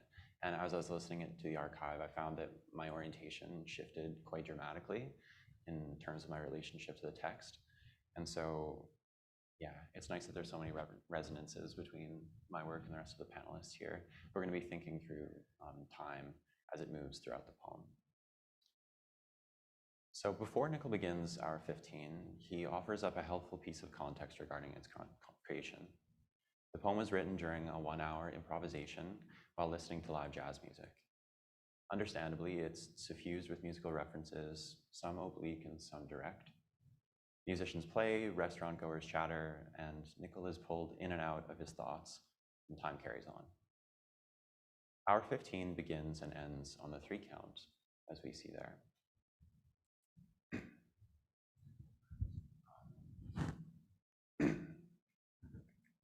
It introduces the passage of time at its outset, indeed urges our awareness of it, all while thwarting a clear sense of its own temporal progression by concluding precisely where it began.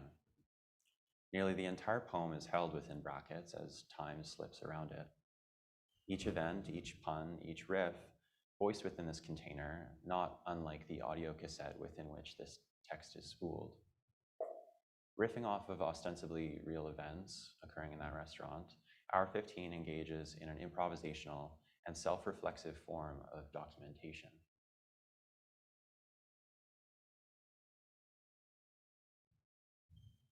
This reflexivity is complicated significantly during Nickel's performance, and consequently, thank you so much, the recording of such a performance.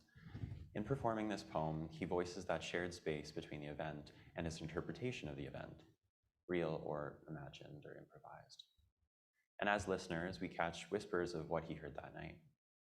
Engaged in the same perceptive processes through which Nicol ostensibly interpreted that hour, by listening to the poem read aloud, the reader is also positioned nearer to the speaker, that is, paradoxically as listener. Directly following the first two counts, the poem begins with conversations in another room, soundtracks. These lines situate the speaker not physically through a direct and literal description of space, but through their relationship to the other subjects in the poem. The lines translated to the reader, however, remain fragmented throughout. They signify as soundtracks, first in a very literal sense, as an ambient kind of orchestra enveloping Nicol's speech. But importantly, at least in this kind of stilted state, they cannot be apprehended as continuous thought. They're fragmented. There are few lines that continue throughout the poem in any kind of consistent or dependable manner. In this sense, they signify as tracks, I think, as another kind, as traces of subjects and bodies, more like footprints across trafficked ground, brief momentary recognitions of other persons, at times indiscernible from the rest. Like brackets that bookend the poem, moreover, many of the voices within it are in quotation marks, as we saw in the poem, and we'll return to. And in the endnotes to Book 6, Nicol writes, he addresses the quotations. He predicted it, I guess, that people were going to be having a lot of questions about it. And he wrote that the quotations in this text are both real and imagined. Their point is not to push the reader out into other works in search for additional depth, as it were, but rather the texture, modulation, tone, and/or authority they lend to the work at hand. It's already a kind of tonal and musical way of thinking through those quotations. He does go on to note certain texts that the hours do reference, though notably none for hour 15, so none for the poem that we're studying today. With this, the quotations found throughout the poem function much like the beginning temporal signature that both asserts and I think also undermines its own logic in order to create an ambivalent space that is either known nor unknown. In this way, it's kind of like a fraught, improvised historical document. This ambiguity between documentation and improvisation creates a kind of opening. So when the music starts, so to speak, Nicol introduces it with yet another clear separation from the body of the text. Building the composition, we can see kind of at the top of the page there, I really put a lot of trust in the massive screen. I was like, it's going to be huge. It's going to be no problem. I hope that's okay. Anyways, the quoted stanzas here seem to be operating upon two registers. Each of the first lines contain the kind of words that one might actually hear at a restaurant. Simple sentence structure, vernacular, things like I know it, yeah, figuring out. The lines beneath these, alternatively, represent something altogether different and more harmonious with what we might historically associate with a kind of like high poetic voice. J.R. Carruthers notes in a paper on the musical notation of Nicol that these lines also perform a kind of self-mediation. They write, the capitalized words derive from the couplets here from there, art from particles, in from fingers, no from not. We can see how twice removed the instrumentation follows from these capitalized single words, as if the music was born organically out of the dramatic recitation. End quote.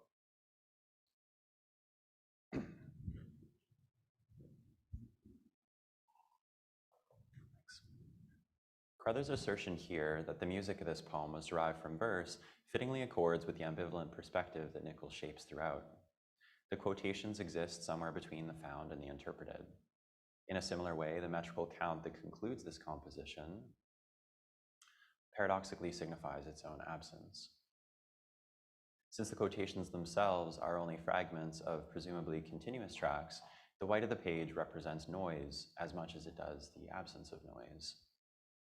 The quotation is, of course, not the beginning of the sound or the track or the music, but instead the beginning of our perception of such music.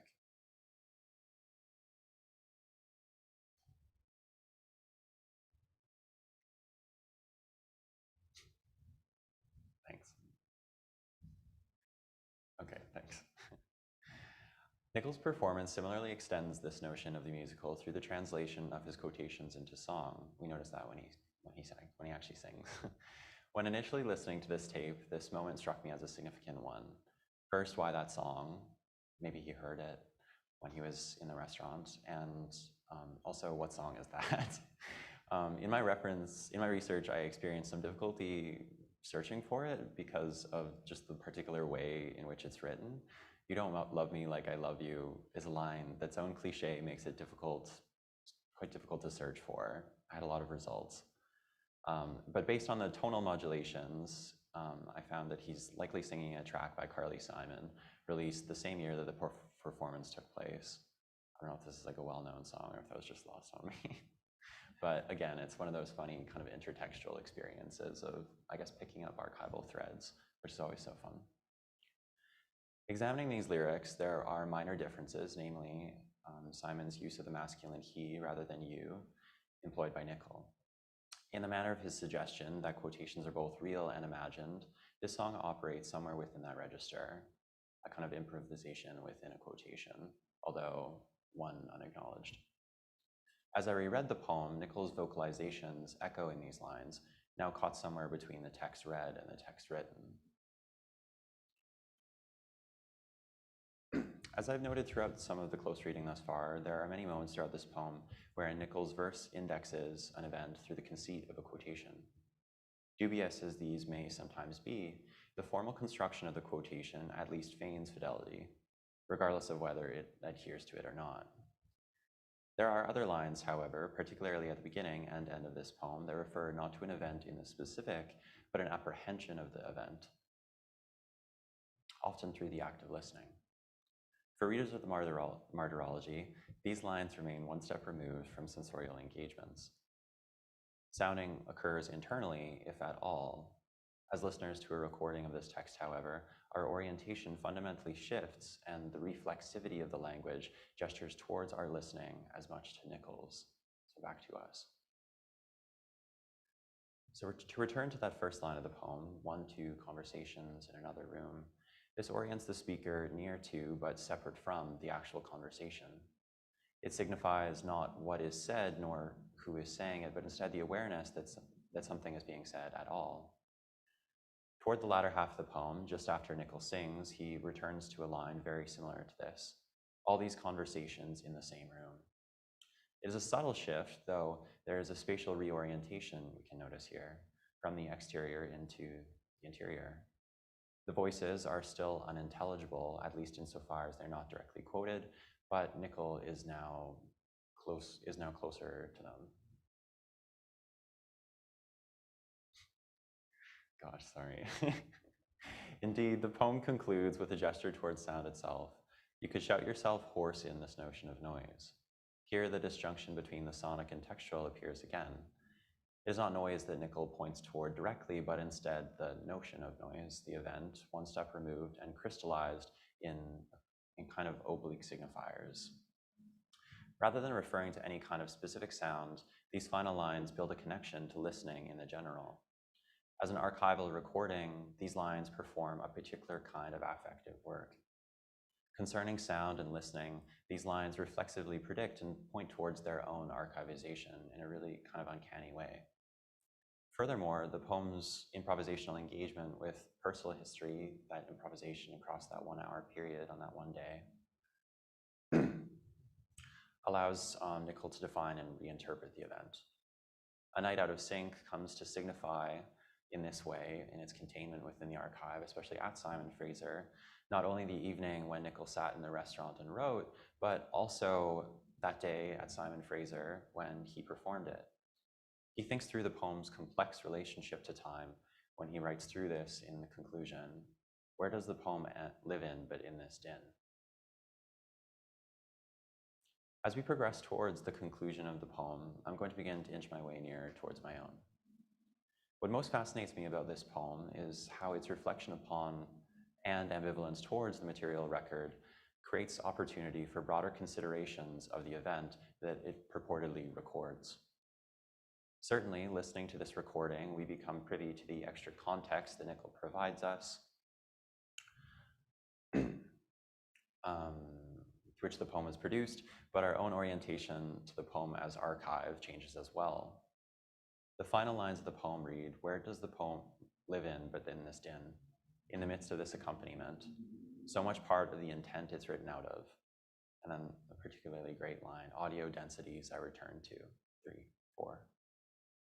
To conclude, Nickel engages the poem's situation within the past when he notes the audio through which it was generated.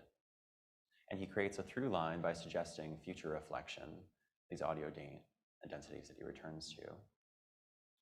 These audio densities to which Nickel makes reference here may merely be personal memories. However, within the statements, that is in a kind of Foucauldian notion, now held within the SFU archive, they resonate in a different sense. These audio densities, memories interpreted, gestured toward, and withheld, remain in many ways impenetrable. By creating openings into the poem through abstract reference and sonic reflexivity, however, Nickel permits the listening at the heart of hour 15 to be heard. Thanks.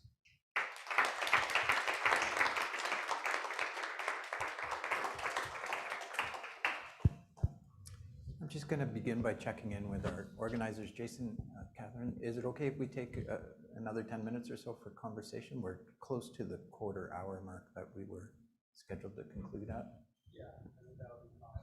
It's going to give us time to get out to our Okay, thank you. So first of all, let me thank the three of you for just absolutely fabulous papers. And indeed, as we discovered in our earlier conversation, the resonances between these are remarkable. And I noted a few words that came up throughout the conversation, some of which repeated across the different papers. So layering, iteration, translation, entanglement, embeddedment, embodiment, interval, temporality, tension, listening, din, event, improvisation. All of these words recurred frequently. But I wanted to start off the conversation just with a question about bracketing, because that was something I hadn't anticipated resonating across. But brackets are what happen in a sentence to pause the temporal progression of the sentence, even though it still continues to move forward. So brackets create this kind of time out of time almost. You can think of a symposium as a kind of bracket, right? This brackets our lives, so we pause here and listen to the sound in between the brackets. But closing your eyes is a kind of physical bracketing, right? This done in Creeley's poem is a closing parentheses, but the sound of every enjambment is the sound of a bracket. Also, I'm thinking about bracketing, and maybe also in the phenomenological or Husserlian sense of an actual technology of listening. And I just wondered if that resonated for any of you, if you saw something there that you might want to add to.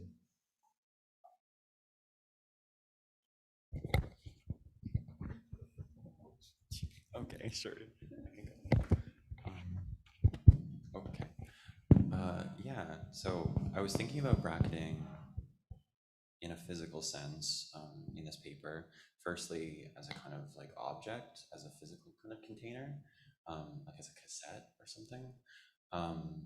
But I think, yeah, as you pointed out, there's a really interesting kind of temporal quality to the bracket within the sentence. And I think that we see that in Nickel's poem.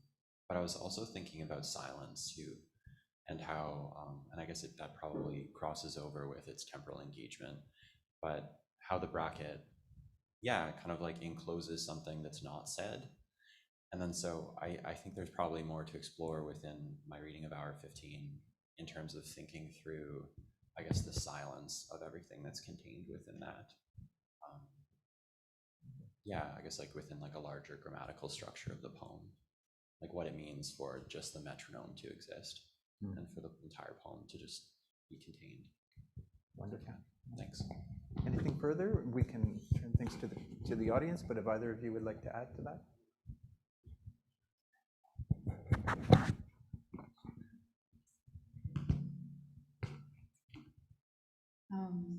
Yeah, I actually hadn't thought about bracketing in what I presented, but I like how you describe closing of your eyes, and also when I make those, I wear headphones.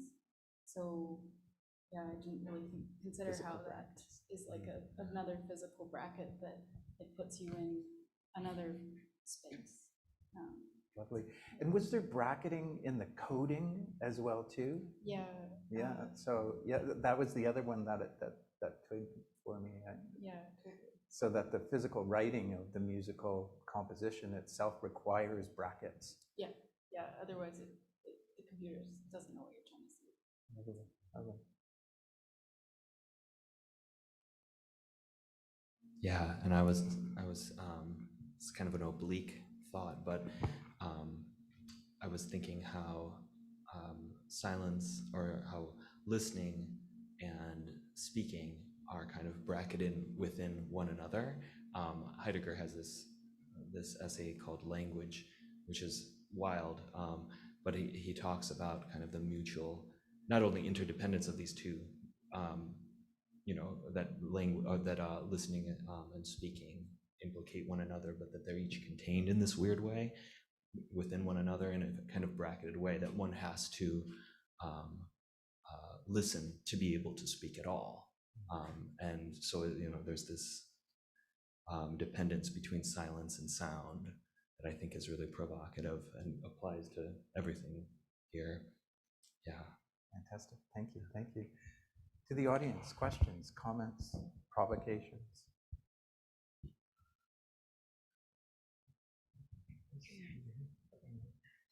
Thanks. Thank you, everyone on this panel. I hope I'm not going to do that. This is more of a comment than a question, but it's possible. Just that I was really struck by how this panel, well, yes, clearly time is a central theme in it, but just how much rhythm came out in all of the papers, and it made me think back to earlier today. If I can scroll through my notes, I made a note of the quotation that was referred to by Shazia and Kyle in their paper that was by Barry Truex, that said, for anything to sound, there must be movement. And so I guess I was wondering if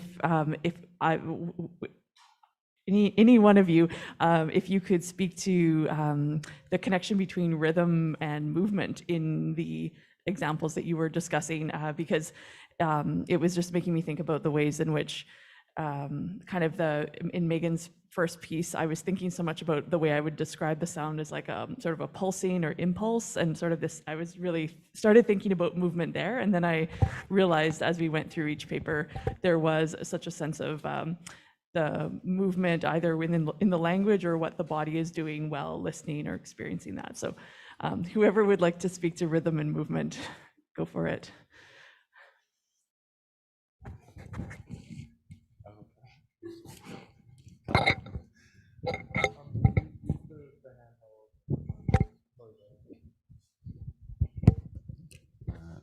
Yeah, I guess thinking about movement in terms of a poem, I always think like first on the page. When I first listened to Hour 15 on the cassette, I was like writing on my laptop, and I was trying to kind of like transcribe it, and then it was really interesting to shift to the published version and look at and remind myself of how it was actually spaced on the page. And yeah, that was something I was thinking through yesterday as well, at the book launch for Quotes, and just like the relationship between spatializing time and so though static, it still feels like your engagement across the text is like, yeah, I guess a form of movement.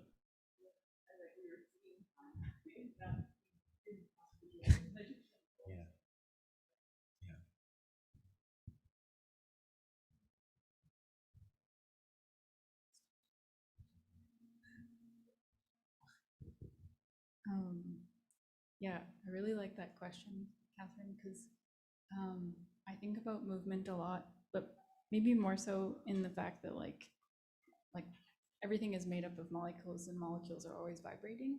So vibration is always around us, even if we can't hear it or feel it or see it. And yeah, because of the way that those loops are played through a computer, their timing is impeccable. But I like the way that when they're overlapped, there becomes these like kind of integrated like phasing shifts that start to happen as they start to become out of phase.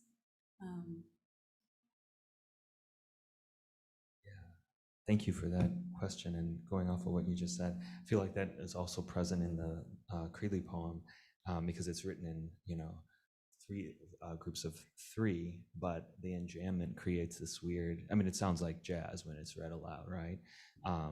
So it's like the body in this poem has to move to experience space and time. The poem's rhythm has to emerge from silence to experience time. All of these things, they're not objectifiable, they're interdependent.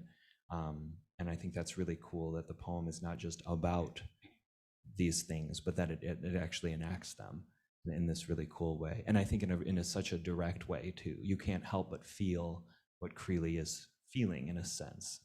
That seems such a basic point, but I feel like that's one of the really successful elements of this poem, that it communicates what you're talking about so perfectly, I think. So yeah, thank you.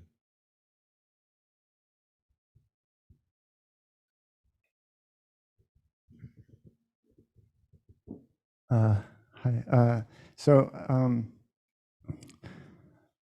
I really appreciated all three of your talks, and I just wanted to kind of invite you to speak. I thought a kind of one common thread following up on bracketing and rhythm similarly would be just the broader question of the relation of musicality and meaning in all three of your works and the two poets. So often when people talk about the relation of language and musicality, it's often that the musicality is reinforcing the meaning or something in this kind of way. Rousseau does it, Wagner does it, lots of people historically do it. And then there's another kind of tendency that I thought was really fun that I saw potentially there, which was the kind of tendency of people using musicality to interrupt meaning, right? And be in the tradition of like Mallarmé or someone like that, right? And speaking of enjambments and breaks and stuff like that. So those would maybe be two poles to work with, but so I was just curious how you would see that relationship in those works and your own works, which I thought was really cool, by the way.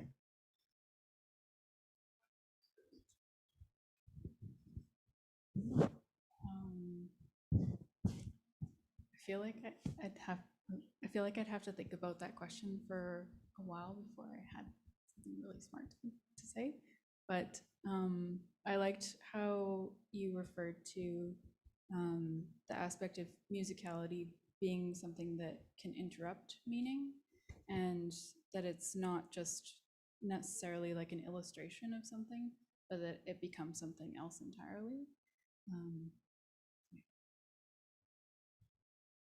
Yeah, thank you for that question. I think I will also have to think a lot about that, and I have been actually. So one thing that strikes me is that Creeley's poem, and I think all of our work all of the work that we've been talking about, I think it here the music of language, I feel like is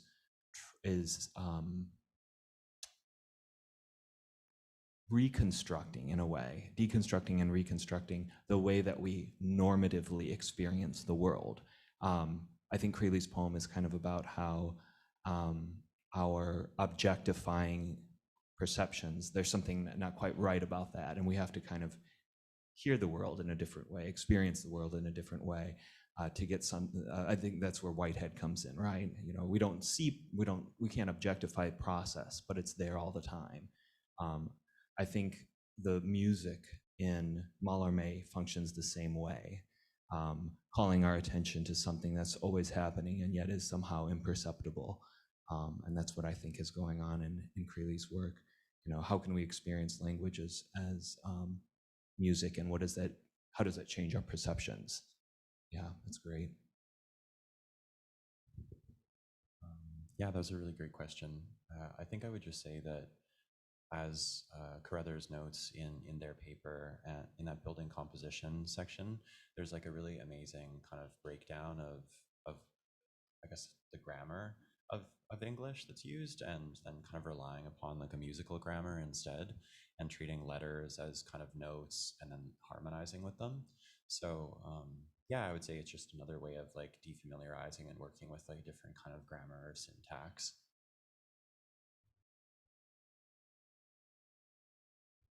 So we'll just go to one final question from Clara that we'll deal with. And then Catherine, if you want to provide instructions for the group before we depart, that'd be great.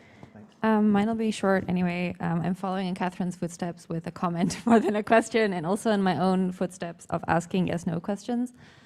So I have a question for Dawn. When you put the poem on the screen, it seemed to me, from what I could read, that there was a word, some kind of neologism that read simultaneity. Is that correct? Yeah, that's yeah, because that really felt like it could like expand your entire argument in terms of bringing together, you know, the dialogic, the relational, sonic, temporal, you know, and then kind of like all within that, you know, yeah, and that one container of a new word. Yeah. Anyway, it's not really anything more than that. I just wanted to check in on that, and I'm kind of thrilled by simultaneity. So. Yeah, thanks for drawing attention to that. I think you're totally right.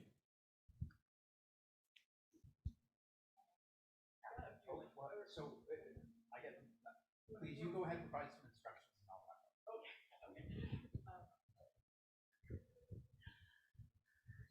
Thanks. These are instructions for those in the room. Those online, just hang out a moment.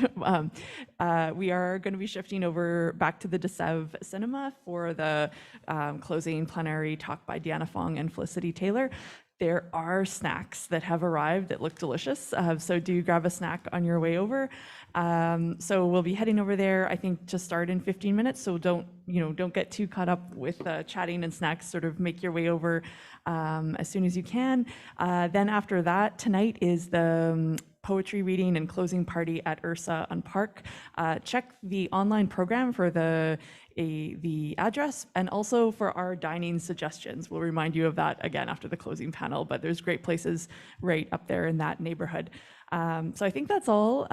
Closing plenary, it's one not to miss, and then some final remarks after. So we'll see you all over there in about 10 to 15 minutes. Thank you, Catherine. I just want to say what a huge pleasure this has been. They were brilliant papers, and I just loved the way they sang together in all kinds of ways. Please join me in thanking our panelists.